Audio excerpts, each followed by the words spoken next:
आपण कार्यक्रमाला सुरुवात करूया. प्रथम आम्ही सगळ्यांना नमस्कार करतो. प्रथम मी नमस्कार करतो. आजी नमस्कार. नमस्कार.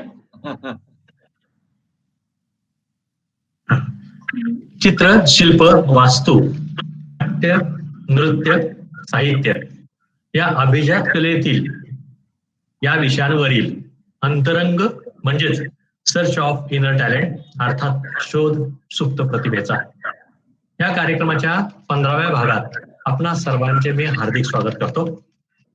आजच्या एपिसोडमध्ये नाट्य चित्र या विषयाला आपण हा एपिसोड समर्पित करतोय आणि त्यातील साताऱ्यातीलच पण आपल्या मुंबईचे किंवा महाराष्ट्र कदाचित म्हणता येईल, हिंदीमध्ये पण म्हणता येईल त्यांना, तर त्या चित्र आणि नाट्य असा एक प्रतिभावंत कलाकार आपण सादर करत आहोत. त्यांचं नाव आहे श्री किरणजी माने. नाट्यसृष्टीबद्दल ते म्हणा की आपण नाट्यसृष्टी प्रोग्राम ठेवलेला आहे. तर ही सगळी जी शाखा, ह्या सगळ्या शाखा कलेशी निगडीत आहेत, त्यामुळे आपण आज हा कार्यक्रम ठेवतोय. थोडस मी माझ्याबद्दल बोलतो. मी साधारणपणे 90च्या दशकामध्ये 79 ते 90 पर्यंत मी पण नाटकामध्ये काम करायचो, एकांकिकेमध्ये. आणि मी म्हणजे सक्सेसफुल नाही आहे, कारण काय नाटकामध्ये किंवा एकांकिकामध्ये त्या उशिरा असणारं प्रॅक्टिस आणि त्याचे चालणारे एकांकीचे प्रयोग यासाठी रात्रभर प्रवास करणं हे सगळं आम्ही केलं होतं. त्यामध्ये मी नाट्यसक्त ग्रुपमध्ये मी काम करायचो दिलीप आंबेकर बरोबर. आणि त्यानंतर एकदाच असा प्रसंग झाला की माझं कमर्शियल आर्टिस्ट हे क्षेत्र असल्यामुळं एकदा वडिलांनी माझी कानाखाली देऊनच केली. त्यामुळं मला ह्या क्षेत्राची फारकत घ्यावी लागली आणि त्यावेळेपासून मला हे जे क्षेत्र आहे ते मला खुणवतं आणि मला त्याचं आकर्षण आजही आहे. तर आपल्यातलेच एक व्यक्ती आहे सातारची आणि ती आज खूप छान काम करतात. त्यांच्या अभिनव त्यांना खऱ्या सम्राट म्हणाल काही हरकत नाही आपल्या सातारचे, आणि ते आपल्याला आज आपल्या समोर येत आहेत. त्यांनी आपल्याला परवानगी दिली की मी तुमच्या आज कार्यक्रमात सहभागी होणार आहे. मला खूप आनंद झाला आणि त्यांना सुद्धा आज त्यांचे अनुभव सांगण्याचा आपण अनुमती देणार आहोत. आणि त्यांचे अनुभव आणि त्यांचे काही जे नाटकातील वेगवेगळ्या प्रकारचे त्यांचे कष्ट आहेत त्या क्षेत्रातले ते आपण आज बघणार आहोत. खऱ्या अर्थानं आपण त्यांना विनंती करतो. मी आपले अनिरुद्ध देशपांडे सर आहेत, आर्किटेक्ट, कोल्हापूरचे प्रसिद्ध, त्यांच्या मातोश्रींना मी मुद्दामून निमंत्रित केलेला आहे, कारण हा जो वर्ग आहे तुम्हाला बघणार तो आमच्या माताजींचा आहे सगळ्या. त्यामुळे आमच्या माताजींचं प्रतिनिधित्व करणारी व्यक्ती म्हणजे सौ शिवलक्ष्मी सुरेशराव देशपांडे या तुम्हाला आज तुमची ओळख करून देणार आहेत किरणजी. तर मी त्यांना विनंती करतो की आईसाहेब तुम्ही सरांची व्यवस्थित ओळख करून द्यावी. धन्यवाद. नमस्कार. नमस्कार. नमस्कार सर. नमस्कार. आपल्या द्वारका अकॅडमी तर्फे चालू असलेल्या कलेच्या जागरात अंतरंग तर्फे आज आपण ज्यांच्या अंतरंगात डोकावणार आहोत ते आहेत आपल्या साताऱ्याचे सुपुत्र, नाट्यचित्र अभिनेते, कलारत्न श्रीयुत किरण माने.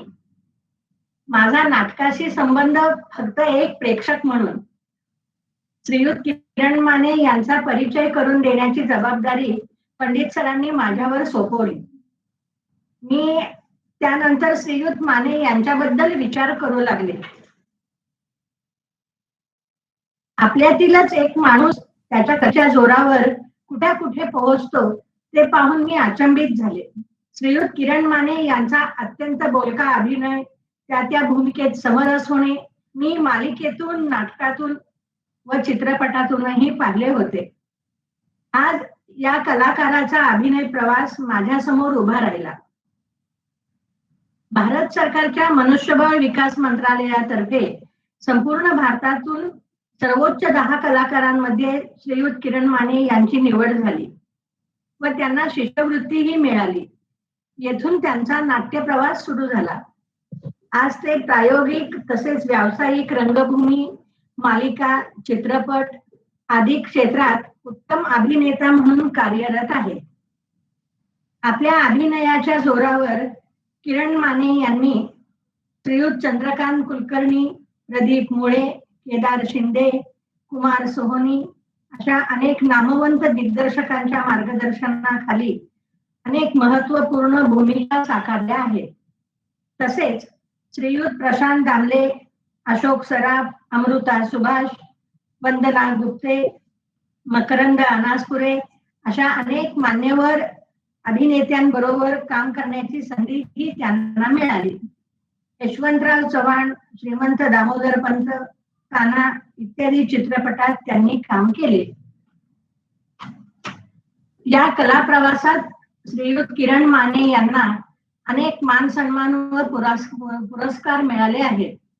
महाराष्ट्र राज्य नाट्य स्पर्धेत त्यांनी 4 वेळा सर्वोत्तम अभिनयाचे रौप्य पदक मिळवले. कुणी गोविंद घ्या, कुणी गोपाळ घ्या या नाटकासाठी 2010चा महाराष्ट्र टाइम्सचा सर्वोच्च नाट्य अभिनेता हा मोठा सन्मान पुरस्कार त्यांना मिळाला. तसेच श्रीयुत किरण माने यांना 2018 मध्ये कलारत्न अशोक पुष्प पुरस्काराने सन्मानित करण्यात आले. आपल्या वाघोबा प्रोडक्शन तर्फे श्रीयुत किरण माने यांनी विठ्ठल अल्ला तेरो नाम, निजाम चाचा की तारांबळ या मालिकेचे दिग्दर्शन केले आहे. त्यातील त्यांचे कामही खूप सुंदर आहे. लोकांच्या जीवनातील रोजच्या चिंता, काळजीवर हसत खेळत हलके फुलके विनोद करत त्यांनी खूपच छान भाष्य केले आहे. मलाही त्यांची मालिका विशेष करून आवडते. श्रीयुत किरण माने यांनी वादळवाट, माझ्या नवऱ्याची बायको इत्यादी टीव्ही सिरियल मध्येही छान काम केले आहे. नुकतीच 2 सप्टेंबर पासून त्यांची स्टार प्रवाह वाहिनीवर मुलगी झाली हो ही मालिका सुरू झाली आहे. श्रीयुत किरण माने यांच्या अभिनय प्रवासातील मानाचा तुरा म्हणजे त्यांना मिळालेला 2018चा कलारत्न अशोक पुष्प पुरस्कार होय. अशा या हरहुन्नरी नाट्य अभिनेत्याच्या या नाट्य प्रवासाबद्दल आपण त्यांच्याकडूनच अधिक जाणून घेऊया. धन्यवाद. खूप आभारी. माझं बालपण मायणी नावाच्या गावात, खटाव तालुक्यातलं मायणी नावाचं गाव आहे. वडिलांच्या नोकरीमुळे तिकडे माझं बालपण सगळं गेलं. आणि मला जेव्हापासून कळायला लागलं तेव्हापासून अभिनयाचा छंद होता, अभिनय करायला आवडत होता.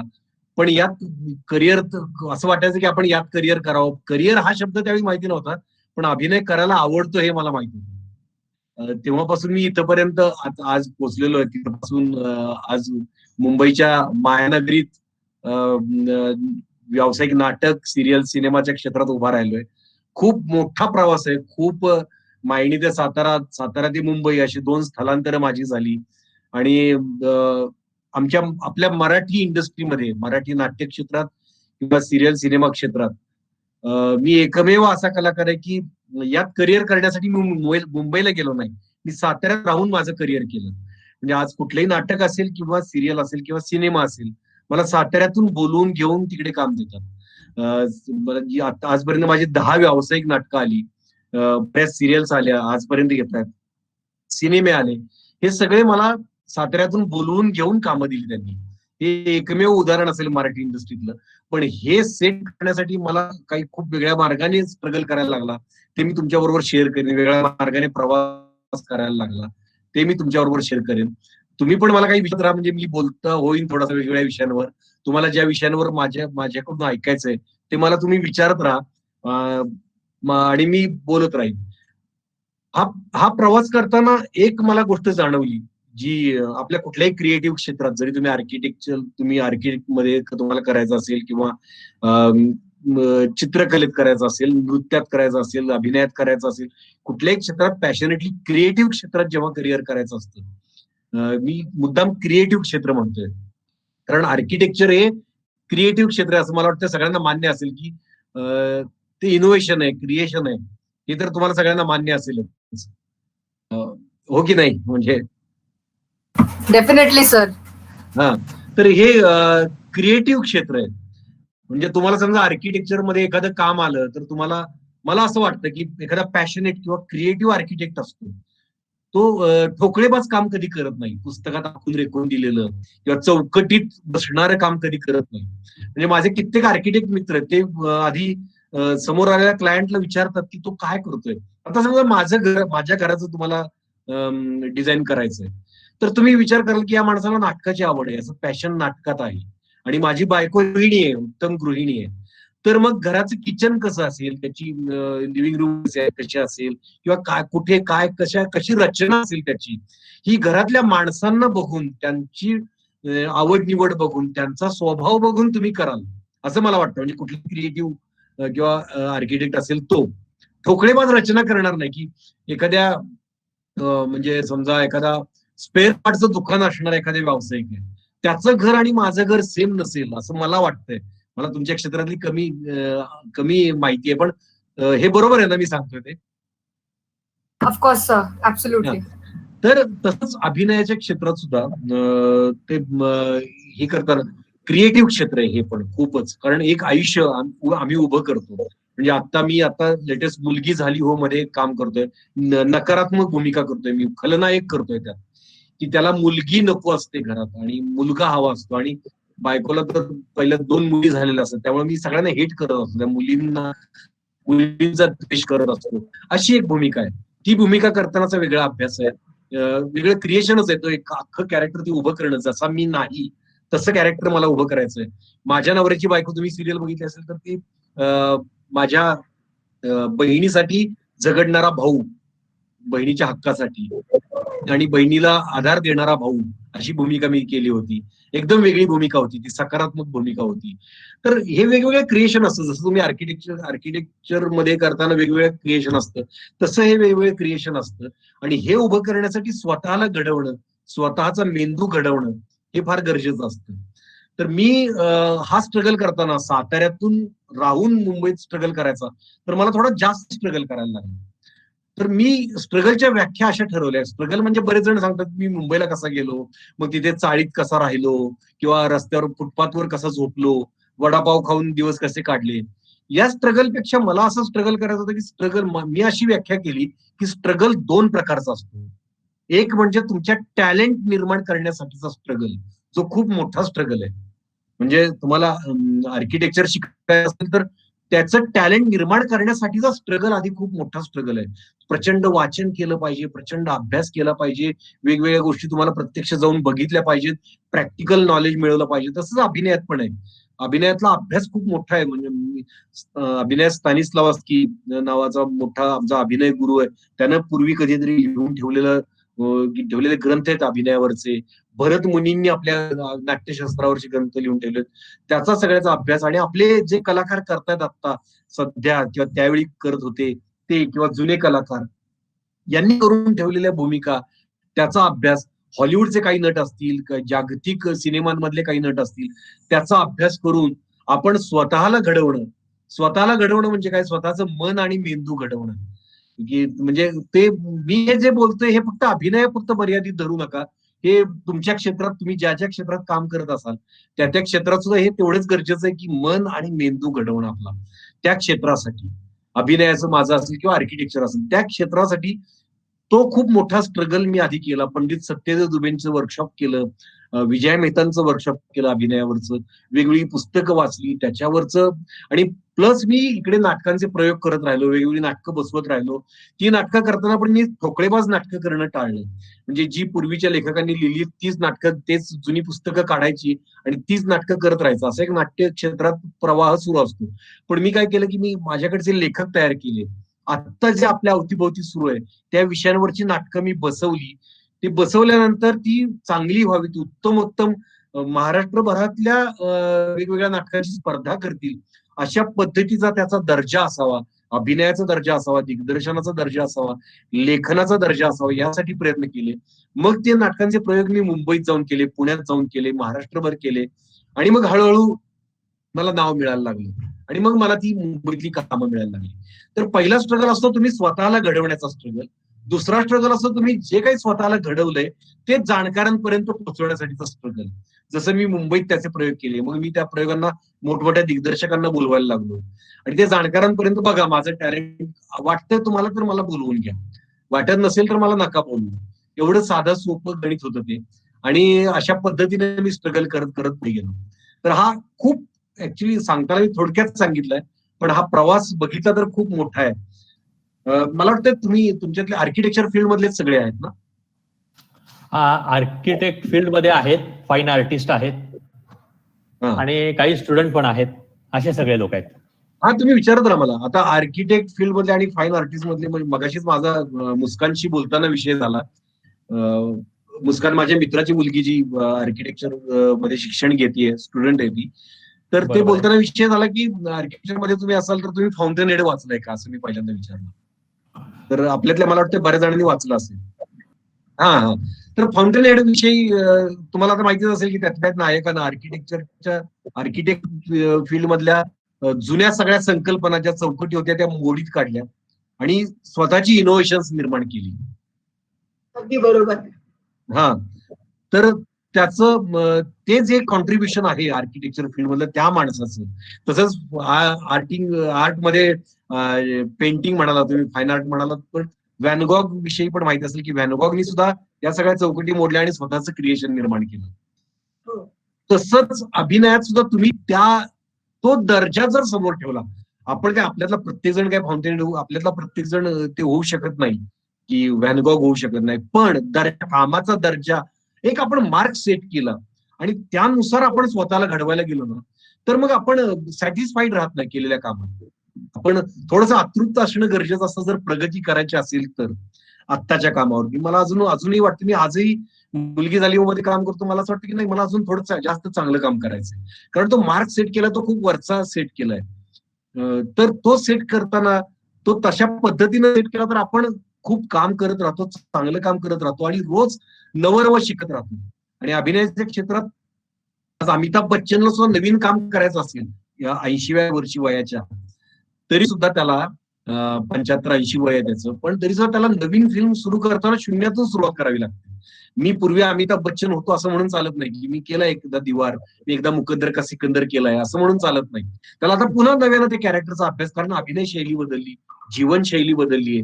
त्याच्यासमोर आयुष्यमान खुराना उभा राहणार असतो, त्याच्यासमोर नवाजुद्दीन सिद्दीकी उभा राहणार असतो, आणि जे आजच्या काळातले दमदार अभिनेते आहेत त्यांच्या समोर त्यांच्या बरोबरीनं अभिनय करावा लागतो. तेव्हा अमिताभला सुद्धा रोज शिकायला लागतं की काय आहे, नवीन काय बदल झाले, नवीन काय मला केलं पाहिजे. तर तसं अभिनयात सुद्धा रोज शिकण्याची प्रोसेस खूप मोठी आहे. आणि मान्य आहे की आजकाल बाजारू गोष्टींचा पण सामना खूप करावा लागतो. आता आजकाल उथळ गोष्टींना खूप महत्व आलंय. तुमच्या पण क्षेत्रात आला असेल, कदाचित आला असेल, मला आता आलीचं माहित नाही, पण उथळ बाजारू शो ऑफ करणाऱ्या गोष्टींना खूप महत्व आलंय आणि त्यांना मार्केट आहे आता हल्ली. आणि ती म्हणजे युट्यूबवर आज हल्ली कुणीही काही वेब करतं, कुणीही सिरियल मध्ये काम करतं आणि स्टार होतं, कुणीही सेलिब्रिटी होतं. ज्यांनी मी सांगितलंय तसा अभिनयाचा अभ्यास केलेला नसतो, खूप वरवरचं केलेलं असतं आणि अचानक ते स्टार होतात, सुपरस्टार होतात. आणि आम्हाला कळत असतं जाणकार अभिनेत्यांना की अरे हा अभिनेता नाही, हा ठोकळा आहे, हा वाईट अभिनय करतो, पण आज तो सुपरस्टार आहे मराठीतला, मग काय करायचं आपण. तर अशा वेळी खचून जाऊन चालत नाही. तुम्हाला तुमचा मार्क सेट करायचा ना, तर तुम्ही तुमच्या पद्धतीनं काम करत राहायचं. एक दिवस येणारा काळ सांगतो, येणारा काळ ठरवतो की अरे तो अभिनेता बरा नव्हता, त्याच्यापेक्षा हा अभिनेता खूप बरा होता, खूप चांगला होता, जेव्हा जगभर त्याला नाव मिळायला लागतं. तर म्हणजे फाउंटन हेडचा जो नायक आहे त्याच्या आर्किटेक्चर, त्याच्या डिझाईन्सना त्याच्या काळात किंमत नव्हती, पण आज कितीही वर्ष झाली तरी त्या डिझाईन्सना आज किंमत आहे, आज तो अभ्यासले जातात. व्हॅनगॉगचं चित्र तुम्हाला माहिती असेल की व्हॅनगॉगचं एकही चित्र त्याच्या हयातीत खपलं नव्हतं, पण आज व्हॅनगॉगचं नाव खूप मोठं आहे. तर अशा पद्धतीचं काम करायचं असेल तुम्हाला, तर या गोष्टींच्या पासून उथळ बाजारू गोष्टींशी आपण काही कॉम्पिटिशन करायला आलेलं नाही. आपल्याला माय मिशन इज एक्सलन्स असं मी कायम म्हणतो. उत्कृष्टता हे माझं ध्येय आहे. तर उत्कृष्टता माझं ध्येय की मला अमुक ठिकाणी पोहोचायचंय, मला सुपरस्टार व्हायचंय, अशी काय मला उरफोड करायची नाही, मला धावाधाव करायची नाही. मला वाटतं माय मिशन इज एक्सलन्स, मला जे समोर आलंय ते एक्सलंट, अतिशय उत्कृष्ट काम करायचंय. असं जर आपण ध्येय ठेवलं तर मला वाटतं की यश फार लांब नाही. पण त्यात त्या खूप गोष्टींशी सामना तुम्हाला करायचा आहे. खूप बिंडोक माणसं सुद्धा आपल्या क्षेत्रात आता कधी कधी मोठी व्हायला लागतात. आपण बघतो की फक्त वरवरचं काम करणारी. तर तिकडे आपण न बघता आपल्याला सखोल ज्ञान घेऊन आपल्याला काम करायचंय. मी स्वतः या मतांचा आहे की मला सखोल ज्ञान घेऊन काम करायचंय. मला वरवरचं यश नकोय की आज 2 सिरियल गाजल्या म्हणून मी यशस्वी झालो आणि सिरियल बंद पडली की मी नोवेअर, कुठंच नाही आता. 1 फिल्म वंडर, 1 सिरियल वंडर असं मला व्हायचं नाही. मला लाईफ लॉंग काम करायचंय, खूप चांगलं काम करायचंय, समाधान देणारं काम करायचंय. तर त्यासाठीचा स्ट्रगल मोठा आहे, पण त्यात आनंद खूप आहे, त्यात समाधान खूप आहे आणि मी समाधानी आयुष्य जगू शकतो कारण मी अशा पद्धतीचं काम करतो. प्रत्येकाची मेंटॅलिटी वेगवेगळी आहे, त्याचं त्याने ठरवावं. पण मी ज्या मार्गाने जातोय तो मार्ग मी तुम्हाला सांगतोय की एक्सलन्स हे ध्येय ठेवून मी काम करतोय. आता यात खूप अडचणी आहेत, खाचखळगे आहेत, मी सुद्धा खूप रिजेक्शन झेललेलं आहे, अपमान झेललेला आहे, अवहेलना झेललेली, खूप माझ्या मागे वाईट बोललेलं ते सहन केलेलं आहे. पण मी प्रवास करत राहिलो, माझं माझं काम करत राहिलो आणि इथपर्यंत माझ्या पद्धतीने येत राहिलो. या गोष्टींचा सामना प्रत्येकाला करावाच लागतो. तर आता तुम्ही काही गोष्टी मला विचारा, म्हणजे मी कारण मनात खूप साचलेलं आहे, खूप मोठा प्रवास आहे. तर ते माने सर, आपण पर्टिक्युलरली फोकस्ड एकेका प्रश्नावर जाऊया आपण. मी काही बरं का? गोष्टी विचारतो. माने सर, तुम्ही आता हा, बोलत बोला. होता त्यावेळेला हा. बऱ्याच गोष्टीच्या आमच्या बाबतीत सुद्धा आम्ही अनुभवलेलं आहे हा, की समोरची माणसं कसे डॉमिनेट करतात, मग हा. त्यांच्या क्षेत्रामध्ये ते कारण नसतानाही कसे म्हणजे ढवळाढवळ करतात कारण नसताना, आणि हो. ते स्वतःला खूप मोठे समजतात. हे बघितलं मी. पण असा तुम्हाला अनुभव आलेला आहे ते तुम्ही सांगतच आहात, पण प्रश्न नाही. पण असं काम करताना तुमचे मी काही मागं बघितलेले आहेत, फिल्म्स बघितलेल्या आहेत तुमचं, मी ह्या 2-4 दिवसामध्ये जास्तच पाहिलं की अशोक सराफ किंवा रमेश देव यांच्याकडे बरोबर काम करताना तुमचे काय अनुभव होते? कारण काय आज दिग्गज आहेत ते. हो. तुमचा काय अनुभव होता? अशोक सराफ हा माणूस, हा अभिनेता, मला जेव्हा कळायला लागलं तेव्हापासून मी त्यांना बघत लहानाचा मोठा झालो.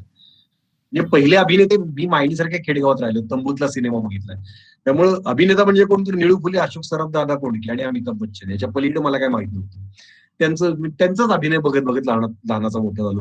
मी वयानं मोठं झाल्यानंतर आणि अनुभवानं खूप अनुभव आल्यानंतर मला कळलं की अशोक सराफ तरीही दिग्गजच होते. अमिताभ बच्चन, निळू फुले तर जागतिक दर्जाचे नट आहेत. निळूभाऊ आपले जागतिक दर्जाचे नट आहेत. अशोक सराफ सुद्धा खूप मोठे नट आहेत, महान अभिनेते आहेत. दादा कोंडके महान कॉमेडियन होते. तर अशोक सराफांच्या बरोबर काम करायला मिळेल असं मी स्वप्नात सुद्धा विचार केला नव्हता. मला एकदा काही घरच्या कामानिमित्त मी पुण्याला चाललो होतो आणि मला चंद्रकांत कुलकर्णी मोठे दिग्दर्शक आहेत, त्यांचा मेसेज आला की किरण, नवीन एक नाटक प्रोड्यूस करतोय मी, मनोमिलन नावाचं, तर तू करशील का? अशोक सराफांच्या बरोबर काम आहे. मी म्हणजे एकदम हवेतच गेलो की अशोक सराफ, ज्या माणसाला मी लहानाचा मोठा होईपर्यंत बघितलं, अभ्यासलं, त्या माणसाबरोबर मला काम करायचंय. तर आणि माझे सगळे सीन त्या नाटकातले अशोक सराफांच्या बरोबर होते आणि विनोदी नाटक होतं. आता अशोक सराफ म्हणजे विनोदाचा बादशाह. तर मी पहिल्यांदा खूप टेन्शनमध्ये होतो. तुम्हाला पहिल्या दिवसाचा अनुभव सांगतो. अशोक सराफ सोडले तर आम्ही सगळे प्रायोगिक नाटकात काम करणारे पुण्याचे बाकीचे सगळे नट होते, जे आज मोठे, प्रवीण तरडे, शशांक शिंदे, मोहित टाकळकर, ओंकार गोवर्धन, असे सगळे आम्ही होते त्या नाटकात काम करणारे. तर आम्ही आमच्या सगळ्यांची राहण्याची सोय मुंबईत एका ठिकाणी केली, आणि ते पुण्याचे, मी साताऱ्याचा आणि अशोक सराफ मुंबईतले, त्यामुळे मुंबईत आमची रिहर्सलला राहण्याची सोय केली होती. पहिला दिवस होता रिहर्सलचा, अशोक सराफांच्या बरोबरचा अनुभव तुम्हाला सांगतो. रिहर्सलचा पहिला दिवस, अशोक सराफ आता द ग्रेट अशोक सराफ झाले होते. म्हणजे त्यांचं अख्खं करिअर त्यांचं अभिनयात गेलेलं, आणि त्यानंतर आता आमच्याबरोबर ते 9 मुलांबरोबर ते काम करणार होते. संध्याकाळी 4ची रिहर्सल ठरलेली होती. 4ची रिहर्सल अंधेरीला होती. आम्ही नेहमी, आम्हाला माहिती की 4ची रिहर्सल म्हणजे जवळजवळ तुम्हाला सांगतो 5:30-6ला सुरू होते जनरली एक एक एक एक एक. आता आपली मीटिंग, आता टेक्निकल कारण जाऊ द्यात, पण मीटिंग आता आपल्याला कसं असतं की मीटिंगचा ठराविक, ऑनलाईन मीटिंगचा ठराविक हे असतो. पण आपण ही जर मीटिंग आपण जर कुठल्या तरी हॉलमध्ये ठरवली असती ना, तर 6ची मीटिंग 8ला सुरू झाली असती. हे 100% मी तुम्हाला सांगतो. आपल्याकडे ही पद्धतच आहे की हळूहळू एक एक माणूस येतो, हळूहळू कोण ट्रॅफिकमध्ये अडकलेला असतो, कोण त्याच्यात अडकलेला असतं. तर आम्ही 4च्या रिहर्सलला आम्ही 4:30ला पोहोचलो. तर आम्ही बघितलं तर अशोक सराफ आमच्या आधी स्क्रिप्ट वाचत बसले होते आणि आम्हाला आमच्या मॅनेजरनी सांगितलं की अरे 3:45 पासून अशोक सराफ येऊन बसले होते आणि 3:45ला पोहोचले आणि तेव्हापासून स्क्रिप्ट हातात घेतले त्यांनी. आम्हाला धडकीच भरली की एवढा मोठा सुपरस्टार आपल्या वेळेच्या आधी येऊन बसतो, रिहर्सल करत आणि आपण आपलं 4:30 रिहर्सलला.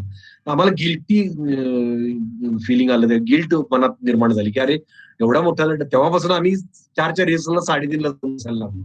तर इथंपासून सुरुवात झाली की अशोक सराफ वेळेच्या आधी येतात, आपलं काम आणि त्यांचं काम चोख. ते दिग्दर्शक जे सांगेल ते त्या पद्धतीने करायचं. भले तो दिग्दर्शक नौका आहे काय, पण ते दिग्दर्शक सांगेल त्या पद्धतीनं ते करणार. अजिबात कुरघोडी करणं नाही, समोरच्या सहकलाकाराच्या कामात ढवळाढवळ करणं नाही, असं सगळं मी बघत गेलो. आणि अशोक सराफ आम्हाला सगळ्यांना ऑब्झर्व करत होते. जेव्हा नाटकाचा पहिला प्रयोग झाला, दुसरा प्रयोग झाल्यानंतर आमची एक मिटिंग बसली होती की साधारणपणे कसं नाटक चाललंय. तर त्यांनी माझ्याकडे बोट दाखवलं की हा जो मुलगा आहे ना, आणि त्यांनी असं सांगितलं की उत्तम, टू द कॅरेक्टर राहून कॉमेडी करणं आणि माझ्या बरोबर कॉमेडीला साथ देणं ही सोपी गोष्ट नाही. हा मुलगा खूप छान काम करतोय. आणि त्या दिवसापासून अशोक सराफांची माझी घट्ट मैत्री झाली. म्हणजे आधी त्यांचं माझ्या घरी ते येतात, मी त्यांच्या घरी जाणं येणं असतं. निवेदिता मॅडम, अशोक सराफ खूप माझे तारीफ करणारी माणसं आहे ती, माझ्या चांगल्या कामाची, माझा एक मॉरल सपोर्ट आपण ज्याला म्हणतो अशी देणारी माणसं आहेत. आणि मला भाग्य असं की पहिलं अवॉर्ड जे मिळालं मला अभिनयातलं, मटा सन्मान, ते अशोक सराफांच्या हस्तेच मिळालं. योगायोग होता तो. अशोक सराफ पुढे डिक्लेअर करायला होते ते अवॉर्ड. आणि त्या माणसावर काम करण्याचा अनुभव असा होता की तो माणूस का सुपरस्टार आहे. हे बघा, टॅलेंट सगळ्यांच्याकडेच असतं. टॅलेंटच्या पलीकडे जाऊन अशोक सराफ टॅलेंटेड ऍक्टर तर आहेतच, त्याच्या पलीकडे जाऊन मी त्यांचं काम करण्याची, त्यांची डिव्होशन बघितलं, त्यांची पॅशन बघितली. नाटकाच्या प्रयोगाच्या आधी 1 तास मेकअप करून ते तयार असतात कायम. आणि भिंगेत आजही ते धडधडत्या छातीने उभे असतात, थरथर कापत असतात एंट्री घेताना. एंट्री घेतल्यावर ते कॉन्फिडेंट असतात, पण मग ही जी तडफड आहे ना की माझं काम चांगलं झालं पाहिजे, आज माझा प्रयोग चांगला झाला पाहिजे, ही तडफड अशोक सराफांच्यात आजही आहे. म्हणजे परवाही मी व्हॅक्युम क्लिनर नाटक बघायला गेलो होतो. अशोक सराफ तेवढ्याच तडफेनं काम करत होते. एवढं वय झालंय आता. आम्हाला भीती वाटत होती की ते चालताना, कुठे बसताना, पायरी चढताना तोल जातोय की काय, कारण आता वय झालंय त्यांचं. पण ते तेवढ्याच पॅशनेटली काम करतात. हे ते सुपरस्टार काय आहेत हे कळतं. अमिताभ बच्चन सुद्धा वेळ पाळण्याच्या बाबतीत खूप प्रसिद्ध आहेत. तर वेळ पाळणं, आपलं काम प्रामाणिकपणे करणं, समोरच्या ऍक्टरवर कुरघोडी न करणं, हे सगळे गुण मी अशोक सराफांच्यात बघितले. मला त्यांनी फ्री हँड दिला. मी म्हणायचो की मामा आज हा पंच घेऊ का, अरे घे ना, चांगला पंच आहे म्हणायचं. आणि ते मी पंच घेतल्यानंतर त्यांच्या रिॲक्शनवर लाफ्टर यायचं. त्यावेळी मला कळलं की अशोक सराफांच्यामुळे की आपल्याला वाटतं की आपण पंच घेतला आणि आपले लोक हसले, समोरच्या अशोक सराफांच्या रिॲक्शनवर लोक हसायचे.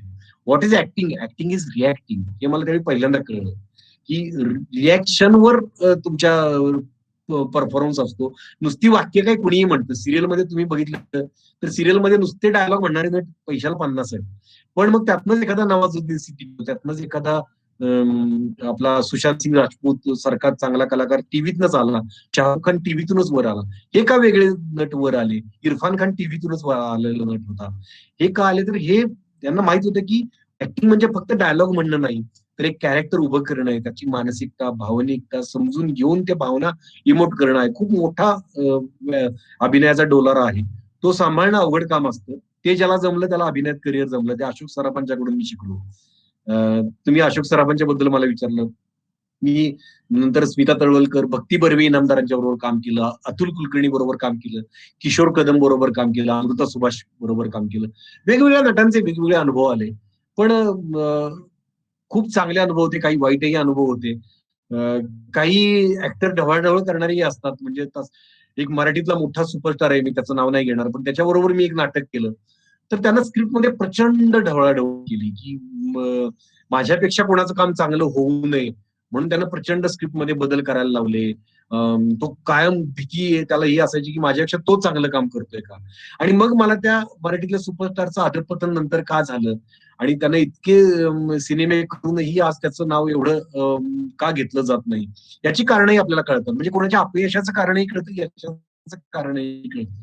तर तुम्ही दुसऱ्याला दाबण्यासाठी, दुसऱ्याच्या कामात ढवळाढवळ करून त्याचं काम कमी, हे बघा, एखाद्याची रेग आपल्याला लहान करायची असेल तर त्याची रेग खोडत बसण्यापेक्षा त्याची मोठी रेग आपण निर्माण करूया, आपण ती आखूया रेग, त्याची नको आपण खोडायला लहान करण्यासाठी. तर अशा अनेक गोष्टी असतात, त्या शिकायला मिळाल्या. वाईट अनुभवही खूप होते, चांगले अनुभवही खूप होते. अशोक सराफांच्या बरोबरचा अनुभव सांगताना मी इथपर्यंत आलो. आणखीन तुम्हाला काही विचारायचं असेल तर.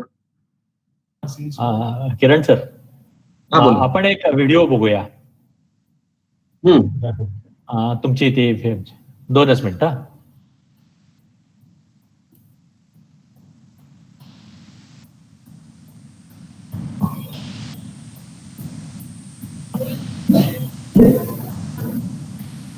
शेअर म्हणलं पाहिजे.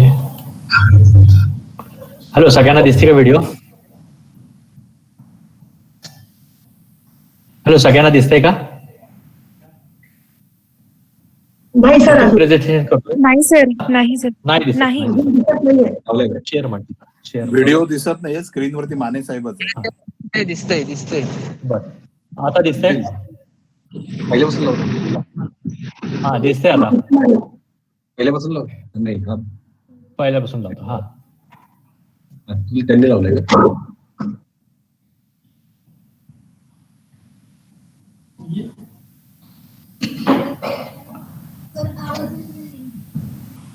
ते मागे घेतात.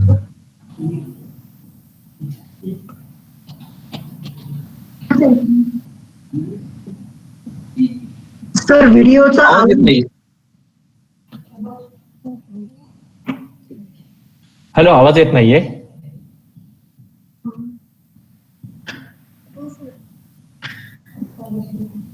दोनच मिनिटं प्लीज.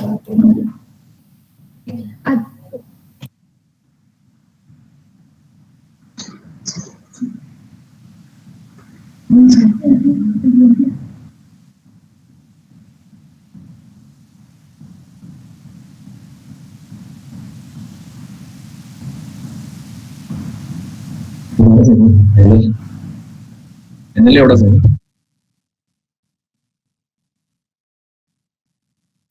हॅलो, हा, आवाज येत नाहीये त्याचा. माझ्याकडे पण आवाज येत नाहीये. तर त्यासाठी आता काय केलं पाहिजे? तर ती तशीच लावूया आपण आता. हॅलो किरणजी. हॅलो किरणजी, माझा आवाज येतोय तुम्हाला? येतो मला आवाज तुमचा. हा, पण त्या व्हिडिओमध्ये आवाज येत नाहीये. तर त्यासाठी काय, 2च मिनिटं आपण एकदा ट्राय करूया.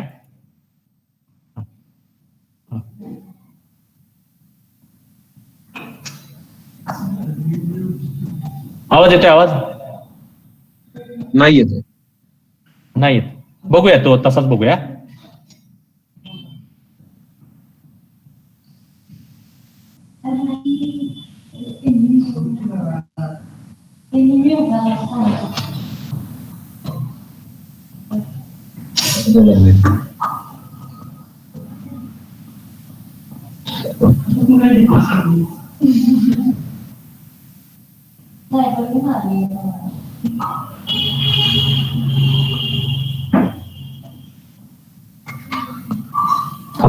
जाऊन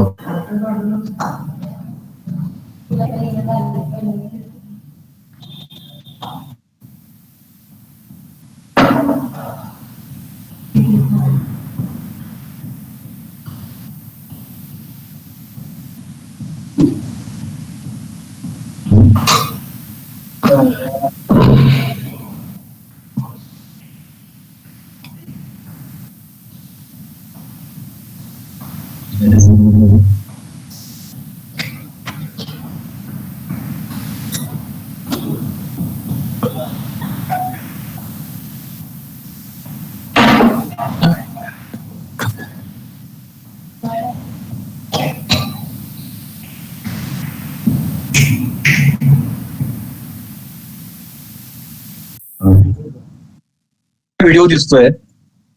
पहिला तो मनोमिलन करता होता आणि आता जो तुम्हाला दिसतोय ते झी मराठीवर मधु इथे आणि चंद्र तिथे नावाची एक सिरियल केली होती, जी रमेश देव आणि सीमा देव यांच्या बरोबर मी केली होती. खूप छान कथानक होते याचं. त्यांचा मुलगा अमेरिकेला असतो आणि आईच्या वाढदिवसाला मुलाने यावं अशी आईची इच्छा असते, पण तो मुलगा येत नसतो आणि आई अंध असते, आंधळी असते. आणि मग रमेश देव मला रिक्वेस्ट करतात की मी एक कलाकार असतो, मिमिक्रियन असतो, की माझ्या मुलाचा आवाज काढून तुम्ही फक्त मुलगा आहात असं तिला भासवा आणि तिला समाधान वाटत आहेत की तिचा मुलगा आलाय तिला भेटायला. अशी ती कथानक होतं त्याचं. रमेश देवांच्या बरोबर काम करण्याचा अनुभव पण खूप छान होता. कुठलाही रोल आपल्याला मिळतो तेव्हा त्याचा विचार किती करायचा आणि त्याचं फील किती घ्यायचं, म्हणजे विचार जास्त करणं योग्य आहे का त्याचा फील घेणं? कारण का त्यामध्ये कारण का चार्ली चॅप्लिनचं फेमस कोट आहे, we think too much and we feel too little. तर त्याच्यामध्ये काय काय खरं आहे त्याच्यामध्ये? विचार म्हणजे खूप विचार करावा की त्याचा अनुभव घ्यावा? त्याचं सुवर्ण मध्य तुम्हाला सांगतो ना मी, की कसं आहे की स्तानिस्लावस्कीचं एक खूप छान वाक्य आहे की अभिनय म्हणजे एखादी जिवंत कोंबडी आहे, जिवंत कोंबडीचे तुकडे करायचे, कापायची ती कोंबडी, तिचे वेगवेगळे पार्ट सुट्टे करायचे, त्या सगळ्या पार्टचा व्यवस्थित अभ्यास करायचा आणि ती कोंबडी पुन्हा जोडायची आणि पुन्हा जिवंत करायची. वा वा. आणि असं वाटलं पाहिजे प्रेक्षकांना की ही कधी कापलीच नव्हती. वा. म्हणजे असं एक कॅरेक्टर उभं करायचं, मला एखादं कॅरेक्टर उभं करायचंय तर त्याच्या खूप अंतरंगात मला शिरायला लागतं, विचार खूप करावा लागतो आधी. पण मी परफॉर्मन्स करताना तो विचार दिसता कामा नये. परफॉर्मन्स करताना ती फिलिंगच दिसली पाहिजे तुम्हाला. त्याचा ज्या अभिनयाचा विचार, अभिनेत्याचा विचार दिसतो ना, विचार हवी होतो कामात, तो अभिनेता भावत नाही लोकांना. तो अभिनेता टॅलेंटेड अभिनेता, किती असे अभिनेते आहेत, टॅलेंटेड अभिनेते, खूप ग्रेट अभिनेते, पण प्रेक्षकांपर्यंत पोहोचत नाही कारण त्यांचा विचारी असणं त्यांच्यावर हवी झालेलं असतं. Right right. तर ते फिलिंग्स तुम्हाला काम करताना ती फिलिंग्सच पोहोचवली पाहिजे. आता चार्ली चॅप्लिन हा खूपच महान अभिनेता होता. त्याच्या काही माणसाशी नियतीने निर्माण केली असं मला वाटतं. त्यातल्या चार्ली चॅप्लिननं कुठल्याही अभिनेत्याला गर्व होऊ नये म्हणून नियतीने चार्ली चॅप्लिन निर्माण केलं. इथपर्यंत तू पोहोचू शकत नाही त्यामुळे गर्व करू नकोस. वेल सेड. तो खूपच महान अभिनेता होता. पण आपण जर असा विचार केला तर विचार तर असावाच कुठल्याही भूमिकेमध्ये, पण ते करताना ना ते फिलिंग्स घेऊनच केलं पाहिजे सादर करताना. म्हणजे ती कोंबडी कापून अभ्यास करायचा आहे तो आधी, पण ज्यावेळी कॅमेरा ऑन होतो किंवा स्टेजवर तुम्ही येतात त्यावेळी ते जिवंतच दिसलं पाहिजे, सगळं लाईव्ह वाटलं पाहिजे, तुम्ही तुमच्या आयुष्यात ते घडले असं वाटलं पाहिजे. पण ते करणं सोपं नाही. ते करायला त्याला थोडासा विचार करावा लागतो, त्या कॅरेक्टरायझेशनचा विचार करायला लागतो, त्या माणसाच्या पास्टचा विचार करायला लागतो, त्याच्या मेंटॅलिटीचा विचार करायला लागतो. ते सगळं विचार करून आपली एक पद्धत ठरवावी लागते, डायलॉग डिलिव्हरीची, एक्सप्रेशन्सची, बॉडी लँग्वेजची. कारण बॉडी लँग्वेज प्रत्येक माणसाची वेगळी असते. तर ती ठरवावी लागते आपल्याला. म्हणजे एखाद्या आता मी भूमिका करतोय ती विलास पाटील नावाचा एक अशिक्षित मेकॅनिक आहे, मुलगी झाली हो सिरियल मध्ये, अशिक्षित मेकॅनिक. आता तुम्ही आज बघा स्टार प्रवाहावर रात्री 8 ते 10 सलग ते 4 एपिसोड दाखवणार, पहिले 4 एपिसोड आतापर्यंत टेलिकास्ट झाले. तर तो अशिक्षित मेकॅनिकची बॉडी लँग्वेज वेगळी असते, बरोबर, त्याची एक्सप्रेस करण्याची पद्धत वेगळी असते आणि तो उद्धट आहे, अरेरावी करणार आहे, पुरुषी अहंकार त्याच्यात प्रचंड आहे, अहंकारी आहे, व्यसनी आहे. तर त्याची बॉडी लँग्वेज वेगळी असते. आणि मी आता झुंड नावाचं एक नाटक करतोय, त्या एका ह्याच्यात महाराष्ट्र टाइम्स सारख्या पेपरमध्ये, न्यूज पेपरमध्ये संपादक म्हणून काम करणारा एक विचारी संपादक आहे, विचारी माणूस आहे, आसपास घडणाऱ्या घटनांवर सखोल विचार करणारा एक संपादक आहे. तर ती भूमिका करतानाची बॉडी लँग्वेज, त्याची डायलॉग डिलिव्हरी वेगळी असणार आहे. तर हा सगळा मला विचार करावा लागतो आधी. म्हणून विचार महत्वाचा आहेच, पण ते करताना तो मग फील घेऊन मला ते दोन्ही भूमिका कराव्या लागतात. मला वाटतं तो ज्या एरियातून येतो त्याचा पण विचार करायला पाहिजे का? त्याचाही विचार करावा लागतो, त्याचाही. म्हणजे आता विलास पाटील मी जो करतोय तो सातारी भागात आहे, तर मला सातारी लँग्वेज बोलावी लागते. आता यातल्या कोणी माझ्या नवऱ्याची बायको बघितलं असेल, हो, त्याच्यामध्ये तुम्ही विदर्भात, त्यात मी विदर्भातली भाषा बोललो कारण तो नागपूरचा आहे. अशा गोष्टी कराव्या लागतात. आता लक्ष्मी वर्षा सरस्वती केली होती त्यावेळी आगरी भाषा बोललो होतो कारण तो कोळ्याचा रोल होता. हो, थँक्यू. असं ते वेगवेगळं हे करावं लागतं. थँक्यू. हॅलो किरणजी, आता जे तुमच्याशी बोलत होती ती व्यक्तीचं वैशिष्ट्य असं आहे की ते सीए आहेत. बरं, चांगले सीए, डोंबिवलीमध्ये चांगले सीए म्हणून काम करतात, पण वैशिष्ट्य असं की चांगले फोटोग्राफर पण आहेत, कलेशी निगडीत व्यक्ती आहे. हा, आणि दर्दी व्यक्ती. त्यांनी त्यांच्या प्रश्नावरून मला कळलं की फार सखोल प्रश्न होता तो. फक्त अभिनयाच्या क्षेत्रात किंवा अशा क्रिएटिव्ह क्षेत्रातच विचारला जातो तो प्रश्न. विचार आणि फिलिंग्स याचा सांगड कशी घालायची. थँक्यू माने हो. साहेब, थँक्यू.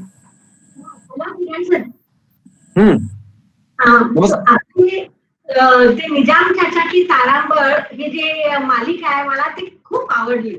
थँक्यू. त्याच्याबद्दल त्याच्यात तुम्ही जे काही संवाद तुमचे आहेत ना, ते बोलण्याची तुमची धाटणी, तर त्याच्यासाठी तुम्ही किती प्रयत्न घेतले किंवा कसं बोलता, कसं त्याच्यासाठी एवढं सगळं अभ्यास करता, त्याच्याबद्दल सांगा ना. आत्ता मी ज्यांच्या घरात बसलोय पंडित साहेबांची स्टुडंट आहे एक, मुस्कान शेख म्हणून. ती आर्किटेक्चर मध्ये आता तिला करिअर करायचं आणि त्यातलं ती शिक्षण घेतेय. आणि तिचे वडील झाकीर शेख हे माझे जुने मित्र आहेत, जुने सहकारी नाट्य क्षेत्रातले. तो एक चांगला अभिनेता होता, माझ्या बरोबर माझ्या नाटकाच्या ग्रुपमध्ये होता आणि आम्ही गेली 30 वर्ष आम्ही एकत्र, आमची मैत्री आहे. तर मी त्याच्याकडे त्याच्या घरी जेव्हा यायचो, झाकीरच्या घरी, तर ही बागवानी भाषा बोलली जायची, ती मी ऐकायचो. आणि मला असं वाटायचं की अरे ही हिंदी भाषा नाहीये, हिंदी मराठी मिक्स आहे, मराठीचीच एक बोली भाषा आहे. जसं मी मगाशी म्हणालो की सातारी भाषा, नागपुरी भाषा, तशी ही बागवानी बोली आहे आणि ती बोलतात मराठी स्टाईलच सगळे. पण ही बोली अजून सिनेमात आलेली नाहीये किंवा नाटकात आलेली नाहीये. आणि मी ती कॅरेक्टर्स झाकीरमुळे बघत होतो आणि माझ्या आणखीन मग झाकीरमुळे आणखीन 4-5 मित्र झाले. त्यांच्या घरात त्यांची जीवनशैली बघत होतो आणि म्हटलं ही कॅरेक्टर्स कधीच सिनेमात आलेली नाही, कधीच सिरियलमध्ये नाटकात आलेली नाहीये आणि ही लोकांपर्यंत येणार कशी. आतापर्यंत आपण ठराविक साच्यातलेच लोक बघत आलोय सिनेमा नाटकात, हे लोक कधी येणार. म्हणून मग मला असं वाटलं की जेव्हा लॉकडाऊन सुरू झाला तेव्हा काहीतरी एकपात्री करावं असं माझ्या डोक्यात आलं. आणि मग इर्शाद बागवान नावाचा माझा मित्र आहे साताऱ्यातला, तो बागवानी भाषेत खूप छान लिहितो, त्याच्याकडून लिहून घेतलं. झाकीरकडून काही गायडन्स घेऊन यातली कशी कॅरेक्टर्स असतात, त्यांचं जगणं कसं असतं, त्यांची म्हणजे बऱ्याच भूमिका माझ्या बघितल्यानंतर बऱ्याच मुस्लिम घरातनं मला फोन आले की माझी आई अशीच आहे, माझी सासू अशीच आहे, किंवा माझी बायको अशी आहे स्वभावाने, किंवा अशा खूप त्या प्रतिक्रिया ऐकताना खूप छान वाटत होतं की एक असं विश्व आपण उभं केलं ज्याच्याविषयी लोक अनभिज्ञ आहेत, जी माहितीच नाहीत लोकांना, कुठल्या सिनेमा नाटकात आलेलीच नाहीयेत. असं काहीतरी एक विश्व या निमित्तानं उभं केलं निजाम चाचा. आणि मग विनोदातून आपल्या जगण्यातल्या काही गोष्टी बोललो मी की ज्या जात धर्माच्या पलीकडे जाऊन आहेत, की जे दुःख किंवा लॉकडाऊन मधल्या ज्या वेदना त्या मुस्लिम समाजातला निजाम चाचा अनुभवत होता तेच आपण पण अनुभवत होतो सगळ्या समाजातले. मग त्या गोष्टी घेऊन बऱ्याच गोष्टींवर भाष्य करता आलं मला समाजातल्या. आणि ती भूमिका खूप मजा आली, लोकांनी खूप उचलून घेतलं ते निजाम चाचा की तारांबळ. खूप मजा आली ती सगळं करताना. धन्यवाद. निरीक्षण खरोखरच अगदी म्हणजे लक्षात राहण्यासारखं आहे आणि कौतुक करण्याजोगं आहे. थँक्यू. खूप आवडलं. म्हणजे त्यामुळे ना या काळामध्ये जो एक ताण मनावरती आलेला आहे त्याच्यात तो ताण हलका व्हायला खरंच मदत झाली. थँक्यू. खूप बरं वाटलं, ही प्रतिक्रिया ऐकून खूप बरं वाटलं. सर मला विचारायचं, आदित्य बोलतोय मी. तर आपण कोण बोलताय आपण? पेंटिंग मध्ये आदित्य. हा बोला. सरांचाच मुलगा. माझा मुलगा बोलतोय. तर मला एक प्रश्न आहे की आपण जे पेंटिंग मध्ये मी वॉटर कलर करतो, तर वॉटर कलरचं कसं असतं, एकदा कलर सोडला की सोडला, तो फायनल टच झाला. आणि ऑइल मध्ये कसं असतं की आपण त्यात आपल्या चुका आपण झाकून देऊ शकतो. ओके. तर मला हे विचारायचं तुम्हाला की ड्रामा आणि चित्रपट यात तुमच्यासाठी चॅलेंजिंग काय आहे? ड्रामा पण आता तुम्ही उदाहरण दिलं त्याप्रमाणे ड्रामा म्हणजे वॉटर कलर आहे, ज्यात तुम्ही चुकलात की चुकलात पडदाच पाडावा लागतो, बाकी काय करायला लागत नाही. म्हणजे तुम्ही डायलॉग विसरला की पडदा पाडायचा फक्त, बाकी काय करायचं नाही. आणि दुसऱ्या ड्रामामध्ये आणखीन एक आव्हानात्मक असं असतं वॉटर कलरचं, कसं आहे की समजा म्हणजे ते सुद्धा अवघड आहेच, पण तरीही तुमचं एखादं चित्र चुकलं तर तुम्ही कागद फाडून फेकून द्याल आणि दुसरं पुन्हा काढायला चित्र. नाटकात लाईव्ह परफॉर्मन्स सुरू असतो, समोर प्रेक्षक बसलेले असतात जे 500 रुपयाचं तिकीट काढून आलेले असतात. नाटकाचं तिकीट सोपं नाही, ते घरापासून प्रवास करून आलेले असतात. नवरा बायको आलेले असतील तर 1000 रुपये, तिथे 500-1500 रुपये गेलेले असतात त्यांचे. जाताना बाहेर जेवण करून जाणार असतात, म्हणजे एक 2-2.5 हजार रुपये त्यांचे केलेले असतात. आणि ते येणार, मग त्यांना तो परफॉर्मन्स व्यवस्थित दिसला पाहिजे, तिथं एकही चूक करायची नाही. हे आव्हानात्मक खूपच आहे नाटकात. आणि नाटकात एक जिवंतपणा असा आहे ना की लोक येतात तुमच्यासाठी, घरातून बाहेर पडतात, थिएटर पर्यंत येतात, तिकीट काढतात, खुर्चीमध्ये बसतात. नाटक मोबाईलवर किंवा टीव्हीवर किंवा लॅपटॉपवर बघता येत नाही, ते तुम्हाला लाईव्ह बघावं लागतं. तिथे येऊन बसतात ती लोक, स्वतःभोवती अंधार होतो आणि समोर उजेड पडतो. किरण माने स्टेजवर येतो, लोकांना कळतं की हा किरण माने आहे, पण मी भूमिका करत असतो जयंत नेर्लीकरची. जयंत नेर्लीकर आणि मी सांगतो की मी जयंत नेर्लीकर. लोक त्याच्यावर विश्वास ठेवतात. बघा म्हणजे केवढं अवघड आहे की समोर जिवंत माणूस उभा आहे, तो आपल्याला माहिती किरण माने आहे, तो सुद्धा आपल्यासारखाच कुठेतरी प्रवास करून आलाय, तिथे विंगेतनं एंट्री घेतली त्यानं आणि तो सांगतो जयंत नेर्लीकर. 5 मिनिटांनंतर प्रेक्षकांना वाटायला लागतं की हा जयंत नेर्लीकरच आहे आणि ते त्याच्या सुखदुःखात रममाण होतात. मी दुःखी झालो की ते दुःखी होतात, रडायला लागतात. मी आनंद झालो की ते हसायला लागतात आणि त्या कथेत ते समरस होत जातात. हे त्यांना एक हिप्नॉटिझम सारखा प्रकार आहे, मास हिप्नॉटिझम. आणि प्रेक्षकांना वाटायला लागतं की हा किरण माने नाही, किरण माने आहे, विसरतात ते 5 मिनिटांमध्ये. आणि हे त्यांना विसरायला लावणं हे कसं बसतं नटाचं, आणि ते त्या विश्वात रममाण होतात. तर हे नाटक हे लाईव्ह हे करणं फार अवघड असतं. सिनेमा पण सोपा नाहीये. म्हणजे जरी तुम्ही ऑइल पेंट म्हणत असला की ते चुका झाकता येतात, तरीही ते करणं अवघड असतं. कुठली कला अवघडच बरोबर असते. पण सिनेमात कशा की आता चुकला तुम्ही रिटेकचा चान्स असतो, सगळं असतं, तरीही एंड ऑफ द डे तुम्हाला त्या क्षणाची इंटेन्सिटी पकडावी लागते शूटिंग मध्ये. म्हणजे कसं आहे की सिनेमाचं शूटिंग कसंही होत असतं, नाटक कसं एक सलग घडतं. नाटक सलग घडत असतं, सलग 2 तासात तुम्हाला एक अनुभव येत असतो. सिनेमात समजा माझं लग्न ठरलंय, मी सिंगल आहे, मी एका मुलीच्या प्रेमात पडलो, तर लग्न ठरलं आणि लग्न झालं, असा जर सिक्वेन्स असला तर लग्न झालेलं कदाचित आधी शूट होतं, हे शूट असतं उद्या परवा, आणि मी तिला भेटतो हे 2 दिवसांनी शूटिंग असतं. आणि मध्येच एखादं शूटिंग येतं की, तर असे वेगवेगळ्या टप्प्यात शूटिंग सुरू असतं. तर त्यावेळी तुम्हाला त्या क्षणाची इंटेन्सिटी, जो कुठला सीन सुरू असेल, त्या सीन मधला जो शॉट सुरू असेल, त्याची इंटेन्सिटी पकडावी लागते, जे अवघड असतं सिनेमात करणं. त्या तुकड्या तुकड्यात काम करावं लागतं सिनेमात. हे प्रचंड आव्हानात्मक असतं, प्रचंड आव्हानात्मक असतं. हे पहिला दिवस असा आहे की मी शूटिंगला येतो आणि मला कळतं की आता तुम्हाला सीन असं करायचं की बायकोशी भांडण झालं चाललंय तुमचं, हा सीन आहे. त्यातला शॉट कुठला आहे, तर पहिल्यांदा तुम्ही शांतपणे बसलाय आणि बायको काहीतरी चिडली आहे तुमच्यावर आणि तुम्ही हळूहळू चिडत जाता, हा पहिला शॉट आहे. त्या शॉटची त्या वेळची इंटेन्सिटी पकडावी लागते तुम्हाला. आणि नंतर नेक्स्ट शॉट असतो की तुमच्या आणि तुमच्या बायकोची ओळखच नाही, तुम्ही सिंगल आहात, ती सिंगल आहे, पहिल्यांदाच तुम्ही एकमेकांना भेटताय, असा शॉट नंतर असतो. तर त्यावेळी तुम्हाला पुन्हा त्या विश्वात जायला लागतं, ती इंटेन्सिटी पकडावी लागते. तर ते तुकड्या तुकड्यात अभिनय करणं आणि त्याला एक सलगतेचा अनुभव बघताना प्रेक्षकांना आला पाहिजे. प्रेक्षकांना ते सिनेमा सलग बघायचा आहे परत बघताना. तर ते सिनेमात काम करणं सुद्धा तसं सोपं नाहीये. सिरियलमध्ये काम करणं त्या मानानं फार सोपं आहे, फार सोपं आहे. म्हणजे कोणीही करू शकतो, ज्याला थोडाफार कॉन्फिडन्स आहे डायलॉग म्हणण्याचा, तो माणूस सिरियलमध्ये काम खपून जातो. असे खूप लोक सिरियलमध्ये काम करतात आणि ते स्टार आहेत. आम्हाला माहिती की ते वाईट ऍक्टर आहेत, पण तुम्हाला असं वाटतं की अरे किती मोठा स्टार आहे हा, असं ते सिरियलमध्ये असतं. तर सिरियल हा प्रकार आपण बाजूला ठेवूया, तो काही फार सखोल विचार करून निर्माण केला जात नाही. पण नाटक आणि सिनेमात अभिनय करणं दोन्ही खूप अवघड असतं, दोन्हीची वेगवेगळी आव्हानं आहेत. धन्यवाद. नाही खरं आहे. अजून एक विचारायचं की पेंटिंग मध्ये जसे रूल्स असतात की बॅलन्स हवं वगैरे किंवा कंपोजिशन चित्रामधलं, नाटकामध्ये कसं असतं, काय रूल्स असतात नाटकात अभिनयाच्या काही नाटक दिसण्यासाठी? तर नाटकात काही म्हणजे अभिनयाच्या बाबतीत म्हणाल तर तसे रूल्स काही आखून दिलेले नॉर्म्स आहेत. म्हणजे नाट्यविषयी अभिनयाविषयी काही नेपथ्याविषयीचं वेगळं आहे. नेपथ्याचं, लाईटचं, त्याचं सगळ्याचं भान ठेवून नाटकात तुम्हाला काम करावं लागतं. नेपथ्यकाराला वेगळं अभ्यास करून कुणा व्यक्तीचं घर आपण उभं करतोय, ते उभं करताना स्टेजच्या सगळ्या मापदंडात ते बसतंय का, त्यात कुठल्या कुठल्या गोष्टी येऊ शकतात. पण त्याला चौथी भिंत नसते. आर्किटेक्चर डिझाईन मध्ये जसं 3 भिंतीचंच घर तुम्हाला उभं करायचं असतं, चौथी भिंत प्रेक्षकांकडे असते. सेक्शन ती पाडावी लागते तुम्हाला भिंत, ती पाडून तुम्हाला ते उभं करावं लागतं घर सगळं. तर ते घर कसं उभं करायचं, ते नेपथ्यकाराचा वेगळा अभ्यास असतो.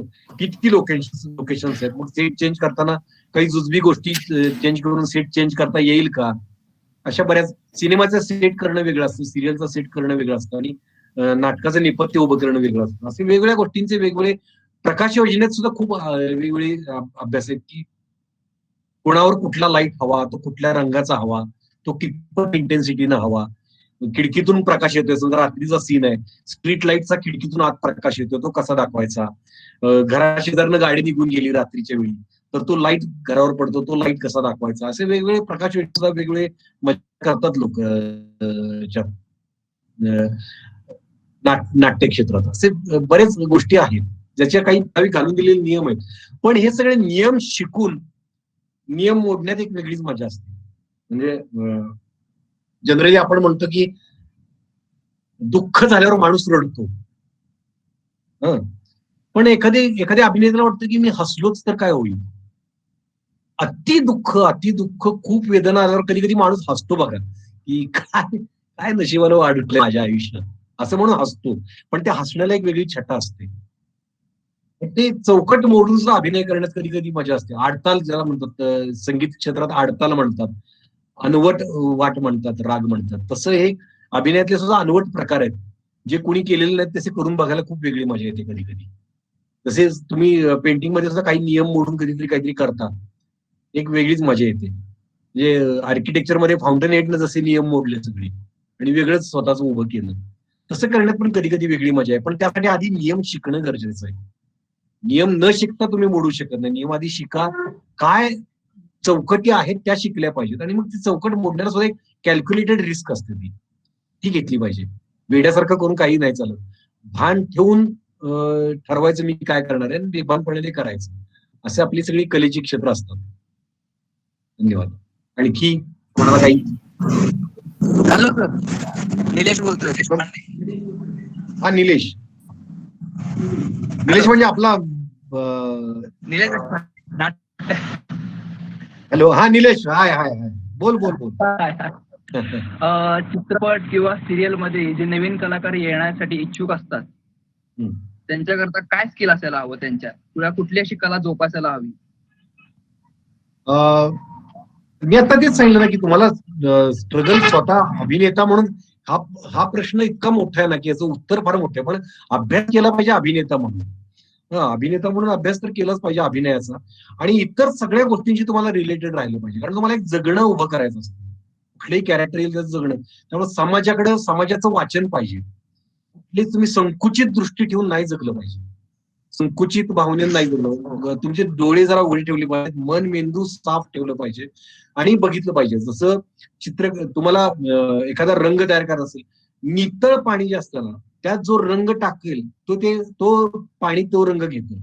तसं तुमचं मन तुम्हाला नितळ ठेवायला लागतं. मग त्यात जो रंग टाकाल तुम्ही तो झळाळून दिसतो तुम्हाला. म्हणजे खलनायकी भूमिका करतात आधी तुम्ही स्वच्छ, जसं आपण म्हणतो इंदुले स्वभावाने खूप शांत होते, खूपच नम्र होते, खूपच साधे होते, पण ते खोखार विलन उभे करायचे कारण ते नितळ पाणी होतं. त्यात कुठलाही रंग टाकला की ते रंग ते पाणी घ्यायचं.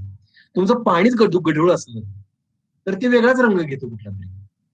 तर ते नितळ पाण्यासारखं कलाकाराचं मन पाहिजे, त्यात कुठली कलुषित भावना नको, कुठल्याही गोष्टीविषयी द्वेष नको, संकुचित नको भावना, आणि माणूसपणाला डोक्यात ठेवून समाजाकडे बघणं पाहिजे. मग तुम्ही एखाद्या कॅरेक्टरचं जगणं उभं करू शकता. म्हणजे आज मी मुलगी झाली मध्ये विलास पाटील सारखा अत्यंत नीच माणूस उभा करू शकतो, कारण मी शांतपणे बघितलंय की माणसं कशी वागतात, कशी जगतात, कसे अन्याय अत्याचार करतात, आणि माणसानं कसं असायला हवं हे मला माहिती. त्यामुळे कसं नसायला हवं हे पण मला चांगलं माहिती. ते मी उभं करून दाखवतो प्रेक्षकांना. ते तुमचं बघणं असावं. तुम्हाला जरी कुठले अमुक एका क्षेत्रात जरी करिअर करायचं असेल तरी इतर सगळ्या क्षेत्रांमधलं थोडं नॉलेज हवं. संगीतातलं थोडं नॉलेज हवं, गाण्यातलं थोडं नॉलेज हवं, चित्रकलेतलं थोडं नॉलेज हवं, वेगवेगळ्या क्षेत्रातलं थोडं नॉलेज हवं. तुमची कला समृद्ध होऊ शकते, तुमच्यात जे आहे ते फुलू शकतं. आणि आपण स्वप्न काय मोठं होण्याची बघायची, म्हणजे काय मोठी उदाहरणं बघायची आपल्या डोळ्यासमोर, तर आपण कुठपर्यंत तरी थोडंसं पोहोचू शकतो.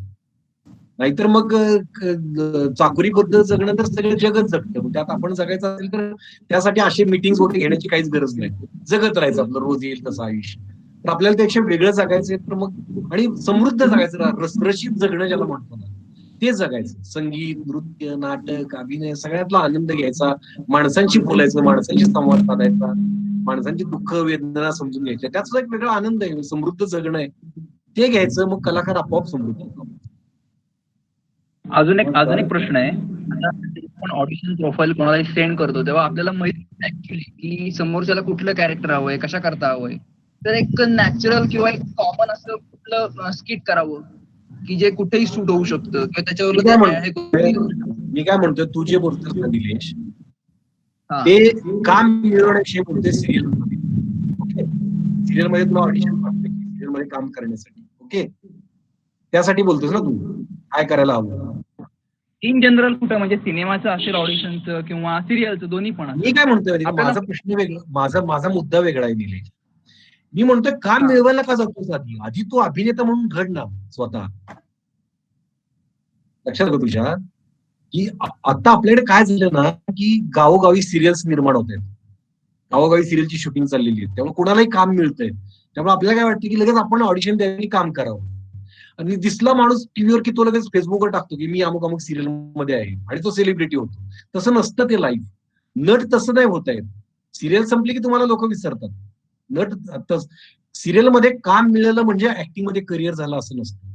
ऍक्टर व्हायला तुम्हाला खूप सखोल अभ्यास करून स्वतःला घडवायला लागतं. ते आधी घडवून घ्या, मग तुला ऑडिशन कशी द्यावी हा प्रॉब्लेमच येणार नाही. येणारच नाही. तू डायरेक्ट प्रोडक्शन हाऊसला विचारशील, तुम्ही कुठल्या रोलसाठी मला सिलेक्ट करायचं म्हणताय, त्या रोलसाठी काय गरज आहे, ते स्क्रिप्ट मला पाठवा, असं तुम्ही अधिकारवाणीनं म्हणू शकाल जेव्हा तुम्ही स्वतः तयार असाल. लक्षात आलं. आणि मग जिथं हा विचारच केला जात नाही असल्या सिरियल मध्ये काम करून आम्हाला काय करायचं. कोणी पण गावातली पोरं घेऊन जाऊन तुम्ही कामं करून घेता. मला काय म्हणायचं की हा आपला नुसती कामं मिळवणे याच्यासाठीच आपली मिटिंग नाहीये की ऑडिशन दिली आणि काम मिळवलं. आपली मिटिंग आहे स्वतःला कसं घडवायचं, जेणेकरून तुम्हाला घरात मला साताऱ्यातनं बोलवून घेऊन तिकडे काम देतं. तर ह्यासाठी काय केलंय, स्वतःला घडवूया आपण. ऑडिशन देणं लांबच ठेवू, तो आधी स्वतः घडव. तुला डायलॉग व्यवस्थित म्हणता आले पाहिजे, देहबोलीचा विचार करता आला पाहिजे, प्रेझेंटेशनचा विचार करता आला पाहिजे. खूप स्वतःवर काम कर, तुला आपोआप घरी बोलवून घेऊन जातील. कारण चांगले नटच नाहीत इंडस्ट्रीत, मिळत नाहीत चांगले नट. आम्हाला सिरियल करताना चांगले नट मिळत नाहीत, तुम्ही बघत असाल तर ते आधी स्वतःला घडवूया, कामं आपोआप मिळतात. ऑडिशनचा तर आता विचारच करू नकोस की मी ऑडिशन कुठे कशी पाठवायची, याचा नको विचार करूस.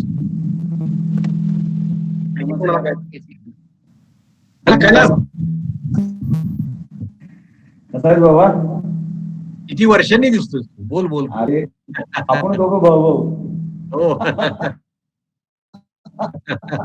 बोल बोल. तर छान वाटतंय बघून. Thank you thank you. काय हा ना, आणि मोठा झालाय, चांगलं वाटतंय, मोठ्या महिन्यापर्यंत पोहोचलाय. म्हणजे आपल्याला जे काय त्या काळाची वाटायचं की चला किरण माने एक मोठं नाव व्हावं, आणि ते झालं. बघताना छान वाटतंय, अभिमान वाटतो. आपण एक काळ एकत्र खूप घालत आहे. काय वेगळं सगळ्यांसाठी, सगळ्यांच्या माहितीसाठी सांगतो, कैलास माझा खूप जवळचा मित्र आहे, अगदी सुरुवातीच्या एकांकिकांपासून. आणि इतरही आम्ही खूप जिगरी दोस्त आपण म्हणतो, एकेकांचे आम्ही आहोत. अलीकडे फक्त 8-10 वर्षात आमची गाठभेट कमी झाली फक्त. पण आता सगळ्यांसाठी आता मलाही काय काय असं वाटतं की आता काहीतरी विचारलं पाहिजे आपण, आता याच्यावर आलं म्हणलं तर. आता ह्याच्यामध्ये सिरियल मध्ये ज्या पद्धतीनं आवाज पाहिजे, सिरियल मध्ये ज्या पद्धतीनं काय कास्टिंग होतं, कधी कधी ते अचानक बदललं जातं किंवा तेवढ्या ताकदीचे कलाकार दिसतच नाहीये, हे जाणवतं. आणि मग ते त्याचा TRP कमी झालं की अजून सिरियल बंद पडते. मग ह्याचा कलाकारांवर किती परिणाम होतो. कारण खूप वेळेला काय होतं, मी तुझ्या बाबतीत जर बघितलं, सगळं ड्यूज सगळं बाकीचं टाकून नाटक थिएटर थिएटर केलंय. एवढं सोपं पण नाही. आता नवीन पिढीला खूप ह्या गोष्टीचं, आता मी त्यातनं समोर झालं की कलाकार म्हणून पण नाही, तर त्याला पाठीमागं काहीतरी बॅकिंग असलं पाहिजे. म्हणजे बऱ्याच जणांचं मला वाटतं जॉब करून संध्याकाळी नाटकाच्या प्रॅक्टिसला जात होते, ते आपण खूप जवळनं बघितलं. आता नवीन पिढीला पण मला असं काही सांगायचं वाटतं की बाबा तुम्ही पहिला काहीतरी बेस करता. म्हणजे नाटक करणं ही स्वतःची असणारी आवड आहेच आहे, प्रोफेशन पण पुढे जाऊन होऊ शकतं, पण काहीतरी बेस असायला पाहिजे तुम्ही, असं मला वाटतं. म्हणून तेवढं आता असं नवीन आपली तर पिढी बऱ्यापैकी आता आले, आपण 50च्या आसपास आलो. नवीन पिढीला आपल्याकडून काहीतरी आपण देणं लागतो. आपल्या अनुभव आपण त्यांना जर सांगितले तर त्यांची वाट आहे सुखकर होईल. त्यांना बऱ्याच गोष्टी आता जे दिसतं तसं नसतं. अशा पद्धतीमध्ये काही गायडन्स केला तर जास्त बरं होईल असं मला वाटतं. हा, नाही, तुझा मुद्दा मला लक्षात आला. काय माहिती का?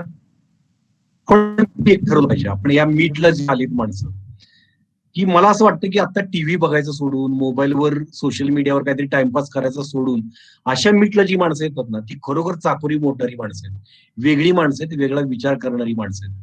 आपण किमान हे ठरवलं पाहिजे की आपण उथळ नाही झालं पाहिजे. आजकाल उथळ गोष्टींना फार महत्व आलंय. पण एक लक्षात ठेवा, सिरियल, आता आपण अभिनयापुरतं बोलायचं म्हटलं तर मी नवीन पिढीला काय सांगतो, आता निलेशला काय सांगितलं मी, की सिरियलसाठी नको प्रयत्न करूस, स्वतःला घडव. कारण सिरियल मध्ये दिसलं की तुम्ही तात्पुरते स्टार, हे फास्ट फूड सारखं आहे. हे चौपाटीवर जाऊन आपण भेळ खाल्ली तर त्याच्यावर आपला दिवस नाही जाऊ शकत.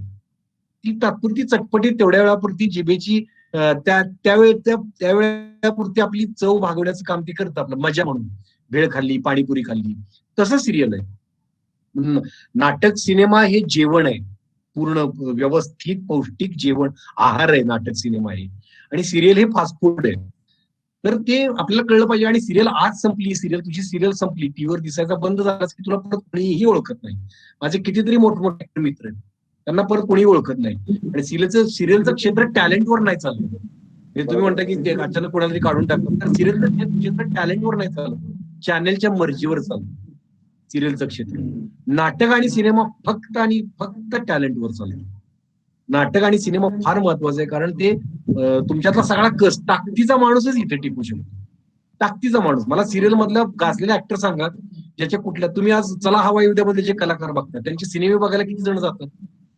0. त्यांचे सिनेमे चालत नाही. तुम्हाला घरात टीव्हीवर दिसतात म्हणून तुम्ही त्यांना बघता. त्यांना पैसे लावून ते जर थिएटरला लागले तर तुम्ही त्यांचे सिनेमा बघायला जात नाही. निलेश साबळेचे सिनेमे हे 2 दिवस सुद्धा पाणी मागितलेलं नाही. भाऊ कदमचा एकही सिनेमा हिट नाही, किंवा कोणाच आहे कोणी. म्हणजे मी यांना वाईट म्हणत नाही, मी काय म्हणतोय, बघा किती तकलादू क्षेत्र आहे असं म्हणतोय मी. त्यांना नाटक आलं किंवा सिनेमा आला की त्यांना प्रचंड टेन्शन येतं की आमचं चालेल का नाही. कारण टीव्ही हा तुम्हाला फुकट दिसतो घरात बसून. टीव्ही कसा बघतो आपण, की टीव्ही सुरू असतो, आपण जेवण करत असतो, आत ये जा करत असतो, तुम्ही कोणतरी पाहुणे येतात त्यांच्याशी गप्पा मारता आणि टीव्ही बघता घरातली कामं करत करत. पण सिनेमा आणि नाटक बघायला तुम्ही थिएटर पर्यंत जाता, खिशात पैसे मोजता, खुर्चीत बसता, स्वतःभोवती अंधार करता आणि तुमची पंचेंद्रिय एकवटून तुम्ही स्टेजवर किंवा पडद्याकडे बघता. त्यावेळी तुमच्या मनात जे ठसलं जातं ना, ती कायमस्वरूपी मेमरी असते. शोले का विसरू शकत नाही आपण, कारण थिएटरमध्ये जाऊन आपण बघितलंय. बनवा बनवी का विसरू शकत नाही, आपण थिएटरमध्ये जाऊन बघितलंय. कारण आपण थिएटरमध्ये स्वतःभोवती अंधार केल्यानंतर तिथं फक्त आपणच असतो आणि आपली डोळे सगळे पंचेंद्रिय एकवटलेले असतात आणि आपलं लक्ष पडद्याकडे असतं. तर तसं टीव्हीचं नसतं. टीव्ही काय तुम्ही जाता येता बघता, त्यामुळे आणि तुम्हाला क्षण तुम्ही बघत असं नाटक सिनेमातलं, तसं टीव्हीतलं बघत नाही तुम्ही. तर ते टीव्ही हा टाइमपासचं माध्यम आहे. ती पाणीपुरी आहे, भेळ आहे, त्याची मजा वेगळीच आहे. पण भेळ आहे ते तेवढ्या पुरतच घ्यावं, ते गरजेचंच आहे ना. चौपाटीवर जाऊन भेळ खाल्ल्याशिवाय मजा तर वाटत नाही. टीव्ही बघायचाच, पण टीव्ही म्हणजे सर्वस्व नाही. टीव्हीत काम मिळालं, जो माणूस टीव्ही भरपूर काम करतो तो स्टार आहे असं सुद्धा कोणाचं माझा स्वतःचा गैरसमज असा नाही. माझी नाटकं चांगली आहेत, माझ्या सिनेमांमधलं काम चांगलं आहे तर मला बोला. किंवा सिरियलमध्ये जर मी काम करत असेल तर इतर नटांपेक्षा मी वेगळा वाटला पाहिजे, ह्या माझा कायम भर असतो. तुम्ही आजही आता 8 नंतर सलग 4 एपिसोड दाखवतो, त्यात माझं काम बघा. आणि तुम्हाला जर टिपिकल सिरियल मधल्या नटासारखं ते काम वाटलं तर मला फोन करून सांगा की नाही तुम्ही एवढ्या थापा मारत होता पण तुमचं काम पण टिपिकल नाही. मी माझं काम वेगळं वाटावं यासाठी प्रयत्न करतो, कारण मला कॅरेक्टर उभं करायचं असतं. तो सखोल अभ्यास केलेला असतो सिनेमा नाटकासाठीचा, तो मी सिरियल मध्ये दाखवायचा प्रयत्न करतो.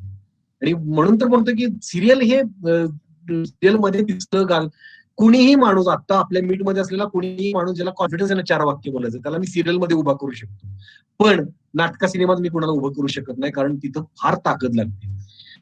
माझा एक ड्रायव्हर आहे प्रमोद शिंदे नावाचा, माझ्या कारचा ड्रायव्हर येतो तो माझ्या शूटिंगला मला सोडायला येतो कायम. तर एक रोल होता छोटासा, ड्रायव्हरचाच रोल होता, पण त्याला डायलॉग म्हणायचं होतं. तर तो म्हणाला मी करतो ना. मग आम्ही त्याला कॅमेरा पुढे उभं केलं, त्याला उत्तम डायलॉग म्हटली सिरियल मध्ये. तर माझा ड्रायव्हर सुद्धा त्यात काम करू शकतो सिरियल मध्ये. इतकं सोपं आहे सिरियल मध्ये काम करणं, कारण फक्त डायलॉग म्हणायचं असतं. पण नाटक सिनेमामध्ये तुम्हाला एक जिवंत कॅरेक्टर उभं करायचं असतं, ते फार अवघड असतं, फार अवघड असतं. तुम्ही जे सिरियल मध्ये नट बघता किंवा गाजलेले असतात ते फार कित्येक नट माठ असतात अक्षरशः. त्यांना नाटका सिनेमात काम करता येत नाही, आम्ही बघत असतो. म्हणून मी नवीन पिढीला सांगेन की तुम्ही सखोल चांगला अभिनेता होण्यासाठी प्रयत्न करा. कारण आता उथळ त्याला खूप भाव आला, युट्यूबवर काहीतरी टाकायचं, युट्यूबवर वेब सिरीज करतात गावातली पोरं, त्या हिट होतात, पण म्हणून त्यांचं करिअर होत नाही. फक्त माहिती होतात लोकांना, अमुक वेब सिरीज मधला अमुक तमुक, अमुक वेब सिरीज मधला अमुक तमुक, अमुक सिरियल मधला अमुक तमुक. आणि हे माहिती कुठपर्यंत, जोपर्यंत ती वेब सिरीज किंवा सिरियल सुरू आहे तोपर्यंत, ते संपलं की संपलं. पण नाटका सिनेमातला माणूस आयुष्यभर लक्षात राहतो, आयुष्यभर. म्हणजे आपण कुठल्याही म्हणजे एखादा सिनेमा जो आपण थिएटरला जाऊन बघितलाय, मुगले आझम बघितलाय, दिलीप कुमार आयुष्यभर तुम्ही विसरू शकणार नाही. दिलवाले दुल्हनिया ले जाएंगे मधला राज आणि सिमरन आपण बरेपर्यंत विसरू शकणार नाही, त्यांचा एक एक डायलॉग, एक एक एक्सप्रेशन, कारण ते आपण थिएटरमध्ये जाऊन बघितले त्या लोकांना. कमल हसन एक दुजे के लिए मधला, सदमा मधला, श्रीदेवी, आपण यांना विसरू शकत नाही. निळू फुलेंचे सिनेमे, अशोक सराफांचे सिनेमे, कारण आपण थिएटरमध्ये जाऊन बघितले, ते मेंदूत कोरले गेले. आणि सिनेमात आणि नाटकात काम करणं हे फार अवघड असतं.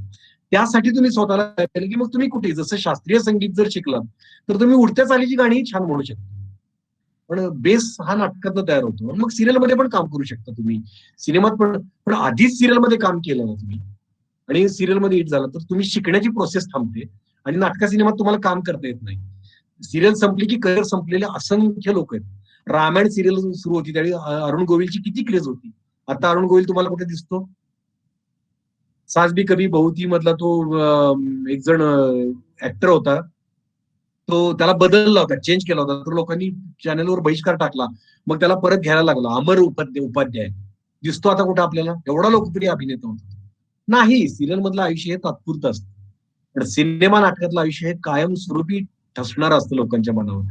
त्यामुळे नवीन पिढीला मी एवढंच सांगेन की तात्पुरती मजा म्हणून करा वेब सिरीज, सिरियल बिरियल, पण ते म्हणजे करिअर नाही. मला कोणी म्हटलं मी अमुक एका सिरियल मध्ये दिसलो होतो, तर हो ठीक आहे ना, दिसतात बरी, माझा ड्रायव्हर काम करतो सिरियल मध्ये, पण नाटका सिनेमात दिसणं हे फार, आणि ते काम चांगलं करणं हे फारच अवघड असतं. म्हणून तर मग नंतर इरफान किंवा शाहरुख खाननी परत टीव्हीकडे बघितलं नाही, कारण त्याला सिनेमात चांगली कॅरेक्टर्स करायला मिळाली, खूप चांगली. धन्यवाद. आणखी कोणाला काय विचारायचं? किरण सर, सुहास पंडित बोलतोय. बोला. तर माझ्या जीवनात आलेला एक प्रसंग छोटासा, जास्त वेळ घेणार नाही. अहमदनगरला आम्ही नाट्यासक्त ग्रुप तर्फे गेलो होतो. आता जे तुम्ही सांगितलं ना, ड्रायव्हर माझा काम करू शकतो. तुम्हाला एक तोडतो मध्येच, मला एक आठवण तुम्हाला सांगायची. माझी पण नाट्यप्रवासाची सुरुवात नाट्यासक्त मधूनच झाली. अरे वा, म्हणजे आमच्याशी रिलेटेड. दिलीप आंबेकरांनी लिहिलेलं it's a mad mad mad world, हो, इट्स मॅड मॅड मध्ये मी काम करायचो. हे माझं पहिलं नाटक, हे माझी पहिली एकांकी. अरे वा वा वा. त्या एकांकिकेसाठीच आम्ही पोचलो आणि माझ्या माहितीप्रमाणे आम्ही ह्याला गेलो, स्टेजला गेलो, आणि आमच्या एका शेखर कुलकर्णी बरोबर होता, माझ्या शेखर कुलकर्णी, शेलापुरे, हो माझे मित्र ग्रुप होतो. आणि आम्ही एक सगळे टुमटुम टुमटुम टुमटुम करत बॅकग्राऊंडला सगळे आम्ही काम करत होतो. आणि तेवढ्यात आमचं एक कॅरेक्टर होतं, आमचं एक कॅरेक्टर आजारी पडलं, त्यामुळे तो होता. मग आता कोणाला घ्यायचं, तर एका व्यक्तीला आम्ही तयार केला आणि स्टेजवर आला, समोरची माणसं बघितली, तो डायलॉग विसरला, पोटात गोळावाला, लोळायला लागला. मग डायलॉग बदलले आणि त्या व्यक्तीला उचलून टाकलं. असे म्हणजे नाटकात काम करायचं ते सोपं नाही, काम करायचं हे सोपं नाहीये. नाटकात घेतलं ना तर मोठमोठे नट फापरलेले मी बघितले. सिरियल मध्ये गाजलाय म्हणून घेतलाय त्याला. अगदी फापरणे हा शब्द बरोबर वापरला तुम्ही. आणि तो दुसरा कोण नव्हता, तो माझा भाऊ होता. ऐन वेळेला तो आल्यामुळं पण त्याला कळालं की नाटक हे क्षेत्र अत्यंत अवघड आहे, इथं परत आपण यायचं नाही. परत पोटात गोळा आल्यामुळं लागत होता हाताला गोळा, तो आम्ही बघत होतो. पण त्यानंतर मी नाटकात पण म्हणजे माझं कमी झालं बऱ्यापैकी. आता मी मुंबईला असायचो. पण सर आपलं कुठलंही क्रिएटिव्ह क्षेत्र ना आपलं, हो हो हो हो, त्या क्षेत्रात रिहर्सल आणि रियाज खूप गरजेचं आहे. खूप आहे आणि सगळ्या क्षेत्रात रिहर्सल आहेत सर. खूप सगळ्या क्षेत्रात आहेत रिहर्सल करणं. तुकाराम महाराजांचा एक अभंग आहे सर. मी तुकाराम कथा वाचतो कायम, कारण तुकाराम आणि आपण कसं आहे ना, आपण देव म्हणून वाचत नाही ते किंवा देव देव, आपण त्यातून तुकाराम महाराजांनी खूप छान ज्ञान दिलेलं आहे लोकांसाठी. तर त्यांचा एक अभंग आहे की साधुनी जग खाती तोळा तोळा आणि का ते डोळा न पाहती. ते साधुनी, मग मी त्या जरा अभ्यास करतो जरा काय म्हणायचं त्यांना. साधुनी म्हणजे साधलेलं आहे, साध्य केलेलं आहे. बचनाग नावाचं विष आहे, ते तोळा तोळा खाणारी माणसं आहेत आणि पचवणारी.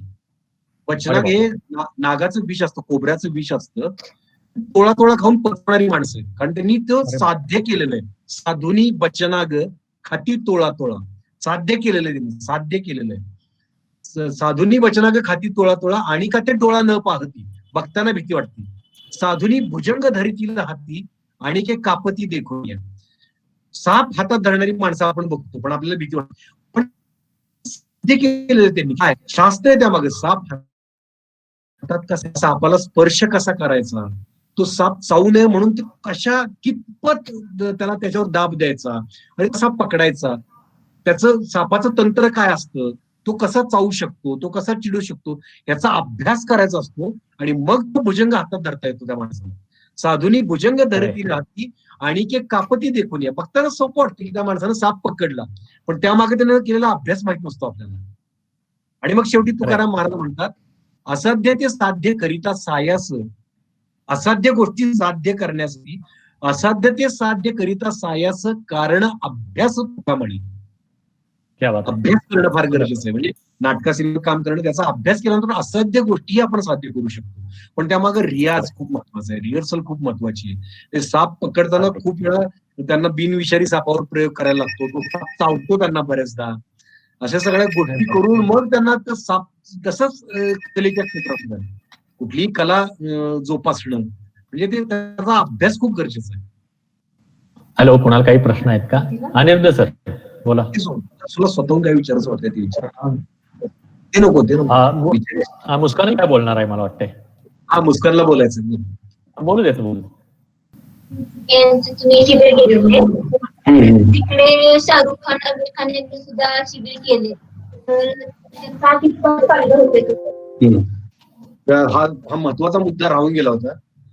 माझे अभिनयातले गुरु पंडित सत्यदेव दुबे, तर पंडित सत्यदेव दुबे ती खूप मोठ्या ऍक्टर्स ना, नसिरुद्दीन शाह पासून ते आत्ताचे मनोज वाजपेयी असेल किंवा कुणी असेल यांच्यापर्यंत, अमरीश पुरी असेल, यांना घडवलेलं आहे अक्षरशः. पंडित सत्यदेव दुबे अभिनय क्षेत्रातले महान नाट्यगुरु मानले जातात. तर त्यांच्याकडे मी वर्कशॉप केलं. तर तो सुद्धा किस्सा फार महत्वाचा आहे. ते अभिनयाची पॅशन मला कशी घेऊन गेली ती कुठून कुठे. मधला एक माझ्या आयुष्यातला काळ असा होता की मला सगळं सोडून मला एक वेगळा व्यवसाय करावा लागला होता. साताऱ्यात वाडे फाट्यावर हायवेवर मी इंजिन ऑइलचं दुकान होतं आणि नाटक अभिनय सगळं सुटलं होतं आणि माझ्या दुर्दैवाने ते दुकान चांगलं चालायला लागलं. म्हणजे मला घरात असं झालं की अरे चांगलं चालतं, आता चालव दुकानच. आणि माझी घुसमट होत होती की मला अभिनयच करायचा होता, मला दुसरं काहीही करायचं नव्हतं. आणि पैसा तर रोजचा येत होता, त्यामुळे घरातले सगळे खुश होते की स्थिर झाला आता हा व्यवसायात आणि नाटकाचं वेळ डोक्यातनं गेलं, बरं झालं असं घरातल्यांना वाटत होतं. पण माझी रोज घुसमट होत होती, प्रचंड घुसमट होत होती की मी नाटक करू शकत नाही. मी रडायचो रात्रीच्या अंधारात कधी कधी की मी हे काय करत बसलोय, मला करायचं काय होतं आणि मी दुकानदारी काय करतोय. माझ्या मुलीचा जन्म झाला, मुस्कानपेक्षा 1 वर्षाने लहान असेल मुलगी ती ईशा.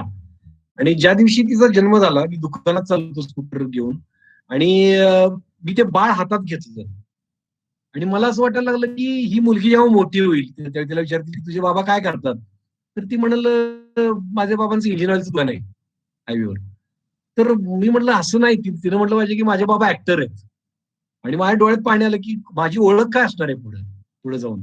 भले किती पैसा कमवेन पण मला ऍक्टर व्हायचंय, मला ऍक्टर व्हायचंय, ती पॅशन होती माझी. मी गेलो, दुकान उघडलं त्या नंतर आणि दुकान उघडल्यानंतर माझं नेहमीचं काम सुरू झालं.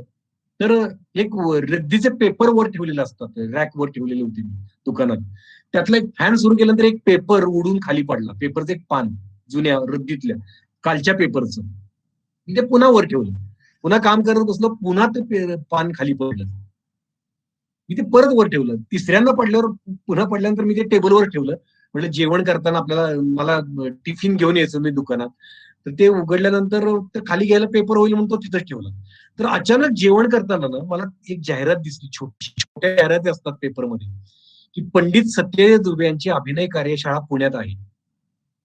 आणि माझं ते बघितलं आणि माझं जेवणच थांबलं जागेवरच, की अरे आता मला हे करायचंय, पण दुकान तर सुरू आहे, गिरायक येत आहे, लोक आणि शेजारी सगळे मेकॅनिक होते, इतर गॅरेज होती सगळी, ते माझे गिरायक कस्टमर घेऊन यायचे ना माझ्याकडे ते मेकॅनिक लोक. ते हाक मारायला लागले, किरण शेठ या जेवायला, असं म्हणायला लागले. मला किरण शेठ ही ओळख नकोय, मला अभिनेता किरण माने ही ओळख पाहिजे. त्या सणकेत मी जे दुकान बंद केलं, कुलूप लावून, ते आजपर्यंत ते दुकान उघडलेलं नाही. त्यानंतर मी पुण्याला गेलो, पंडित सत्यदेव दुबेंचं वर्कशॉप केलं. माझ्याबरोबर माझा मित्र झाकीर पण आला होता, मुस्कानचे वडील, मला तिकडे बरोबर घेऊन जायला. त्या वर्कशॉपची सगळी तयारी त्यानं माझ्याकडून करून घेतली होती. आणि पंडित सत्यदेव दुबेंचं मी वर्कशॉप केलं आणि त्यानंतर माझ्या अभिनयाला वेगळी दिशा मिळाली.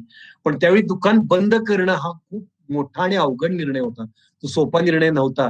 माझं घर त्याच्यावर चाललं होतं. घरातल्यांना प्रचंड त्रास झाला, प्रचंड टेन्शन मध्ये गेले सगळे. आणि त्यानंतरचा वेगळा स्ट्रगल माझा सुरू झाला की अभिनेता होण्यासाठी. पण मला तयार केलं पंडित सत्यदेव दुबेंनी. त्या क्षेत्राकडे कसं बघायचं, हा सखोल विचार मी म्हणतोय, ते सगळं दुबेंनी शिकवलं. की अभिनय ही जाता येता किंवा हलक्यात घेण्याची गोष्ट नाही. इंजिनिअरिंग मेडिकल पेक्षा जास्त अभ्यास अभिनयाचा आहे. एखादं जिवंत माणसाचं आयुष्य उभं करणं ही सोपी गोष्ट नाही. हे दुबेजींनी मला शिकवलं. आणि दुबेजी ही माझ्या आयुष्याला खूप महत्वाचा पार्ट आहे, खूप मोठा पार्ट आहे. ती एक मोठी हे, पण दुबेजींच्यामुळे मी घडलो. खूप मोठा नाट्यगुरु माझ्या आयुष्यात आला. धन्यवाद. बोला. किरण सर, आपण साताऱ्यातील मायणी गावचे आणि म्हणजे तुमच्या या आताच्या बोलण्यातून तुमची त्या अभिनयाबद्दलची मनातील अत्यंत तीव्र इच्छा आणि कामाबद्दलचा प्रामाणिकपणा खूप तीव्रतेने जाणवला.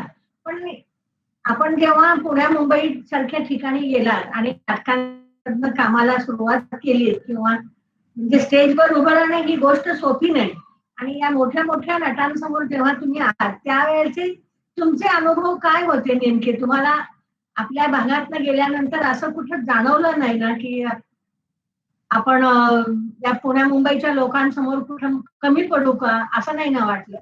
हा, तेच मी मगाशी तुम्ही खूप चांगला प्रश्न विचारलात. काय झालं की मी मूळचा खेडेगावातला लहानपणापासून, म्हणजे माझी बोली भाषा ही ग्रामीणच आहे, गावरान आहे. आणि मला जेव्हा हे कळलं की आपल्याला खूप वेगवेगळ्या पद्धतीच्या भूमिका कराव्या लागतील.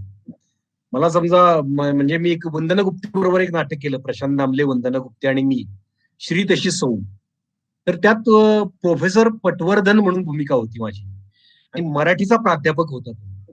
तर अत्यंत प्रमाण भाषा येणं गरजेचं होतं. तो कविता शिकवणारा माणूस आहे, भाषा शिकवणारा माणूस आहे. तर त्याचं बोलणं कसं पाहिजे. तर मी खेडेगावातून आलेलो.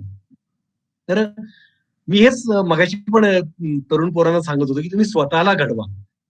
तर माझ्या स्वतःला घडवण्याच्या प्रोसेसमध्ये मी हे काम केलं होतं की मला पहिल्यांदा मी स्टेजवर उभं राहायला गेलो होतो मायनीतून आल्यानंतर साताऱ्यात. त्यावेळी मी माझ्या दिग्दर्शकाला स्टेजवर रिहर्सलच्या वेळी विचारलं होतं, मी कुठं उभा राहू, पुढं का मधी? तो म्हणला पुढं पण नाही मधी पण नाही, असं जर बोललास तू तर तुला नाटकात काम करता येणार नाही, अशी जर भाषा बोललास तर. मग मी म्हटलं अरे बापरे, आपल्याला ही भाषा शिकली पाहिजे की. म्हणजे बघा, मराठीतलीच प्रमाण भाषा, मराठी शिकण्यासाठी मला मेहनत घ्यायला लागली. म्हणजे न चे उच्चार, श चे उच्चार शिकण्यासाठी मला मेहनत घ्यायला लागली. मी मोठमोठे वर्तमानपत्रातली कात्रणं, मी संस्कृत श्लोक मोठमोठ्याने अजिंक्य ताऱ्यावर जाऊन बडबडायचो, का तर माझी भाषा शुद्ध व्हावी, जीभ शुद्ध व्हावी, आणि मला शुद्ध भाषा, प्रमाण भाषा पण बोलता यावी. आणि मला दुबेजींनी जेव्हा सांगितलं ना की किरण, तुला प्रमाण भाषा शिकणं गरजेचंच आहे, पण तू तुझे रूट्स विसरू नकोस, मूळ बोली भाषा विसरू नकोस. तू प्रमाण भाषा शिकल्यानंतर तुला बोली भाषेतला गोडवा कळेल नव्यानं, आणि मग ती बोली भाषा तू नाटका सिनेमात सुद्धा खूप छान पद्धतीने वापरू शकशील, असं मला दुबेजींनी शिकवलं होतं. आणि मला खरं ते जाणवलं मी जेव्हा प्रमाण भाषा बोलायला शिकलो. तर हे असे खूप अनुभव आहे की मी या कलाकारांसमोर कमी पडू नये आपण म्हणून स्वतःला करण्यासाठी प्रचंड मेहनत घेतली होती आधी. त्यामुळे मग मी लिलया उभं राहू शकलो सगळ्या नटांसमोर. प्रशांत वंदना गुप्तेंच्या नवऱ्याचं मी काम केलं, म्हणजे वयानं त्यांच्यापेक्षा मी 10-15 वर्षांनी लहान आहे, पण त्यांच्या नवऱ्याची भूमिका मला करायला मिळाली. वंदना गुप्तेंच्या, प्रशांत दामले बरोबर काम केलं, अशोक सराफ, अमृता सुभाष. तर हे मी करू शकलो कारण मी स्वतःला घडवलं होतं. हेच मी तुम्हाला या मुलाला सांगतोय की स्वतःला घडवा, कारण खूप खडतर प्रवास आहे. त्यांच्यासमोर उभं राहताना कळतं आपल्याला की आपण कितपत पाठ आहोत. तर हे तयार केलं की मग नंतर तीच मेहनत आधी घेणं, स्वतःवर मेहनत मी म्हणतोय ती घेतल्यानंतर मग या गोष्टींचा जास्त प्रॉब्लेम येत नाही. धन्यवाद. आपली म्हणजे नुसतं सिरियल किंवा नाटक पाहून मी सिनेमाही पाहिलेत आपले, पण त्यातून जाणवत नव्हतं. पण तुम्ही जी मेहनत घेतली आहे आणि स्वतःला जे घडवलं ना, ते आज तुमच्याशी संवाद करून खूप छान वाटलं की धन्यवाद. अधिक चांगल्या रीतीने तुम्ही समजलात.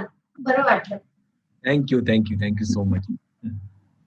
मला नेहमी वाटत होतं की आपण नेहमी असं बसूया, एकदा काय काय बोलायचं ठरवूया आणि मग आपल्याला काही त्यामध्ये जमेल तसं प्रोग्राम मध्ये आपण इंटरॅक्ट करूया किंवा पण काही झालं नाही आपलं तसे, कारण काय तुमचे शेड्यूल बिझी शेड्यूल होतं.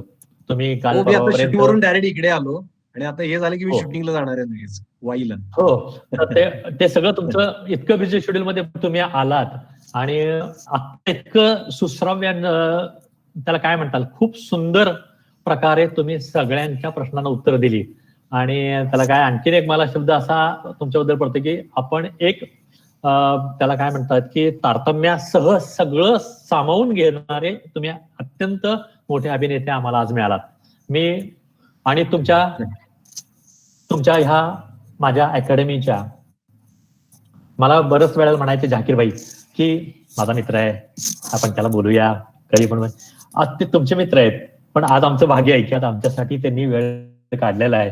मी किरणजी, मी तुमचा खरंच आभारी आहे की तुम्ही माझ्या अकॅडमीला तुमचा मोलाचा बहुमोल वेळ दिला आणि तुमच्या पाचगणीच्या शूटिंग मधून ह्या 2 दिवसात तुम्ही प्लॅनिंग करून, मला खूप वाईट वाटलं की काल शनिवारचा कार्यक्रम कॅन्सल झाला, पण आज एक सांगलं की आज रविवारचा दिवस असा आहे की रविवारी माझे सगळे बऱ्यापैकी लोक आहेत आणि आजच्या नेटच्या प्रॉब्लेममुळे जवळजवळ 20 लोक आज ऍडमिट होऊ शकले नाहीत आपल्या कार्यक्रमामध्ये.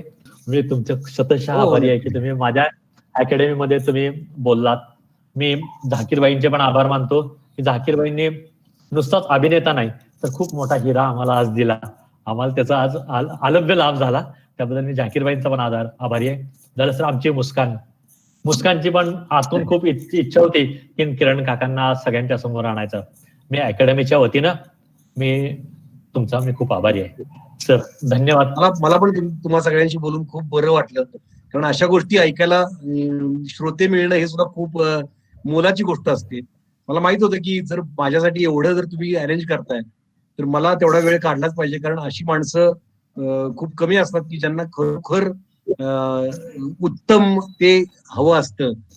कारण आजकाल तर उथळ गोष्टींचा बाजार असताना अशी माणसं मिळणं, की माझ्या लाईफ मध्ये नवीन माणसं ऍड झाली आता आणि ती कायम राहतील. आणि जिनियन लोकांचंच कलेक्शन आहे इथं. सगळे लोक जिनियन आहेत आणि ते तुम्हाला बघतायत. गेले 8 दिवस मी जसं कार्यक्रम हे केला तसं परत बघायला सुरुवात केलेली आहे त्यांनी, ते तुम्हाला लाईक करतायत, त्यांचा पण मी आभारी आहे. आपण आता इथं थांबूया सर. धन्यवाद. तुम्हाला पण परत कार्यक्रमाच्या दृष्टीने खूप आभारी आहे तुमचा. धन्यवाद.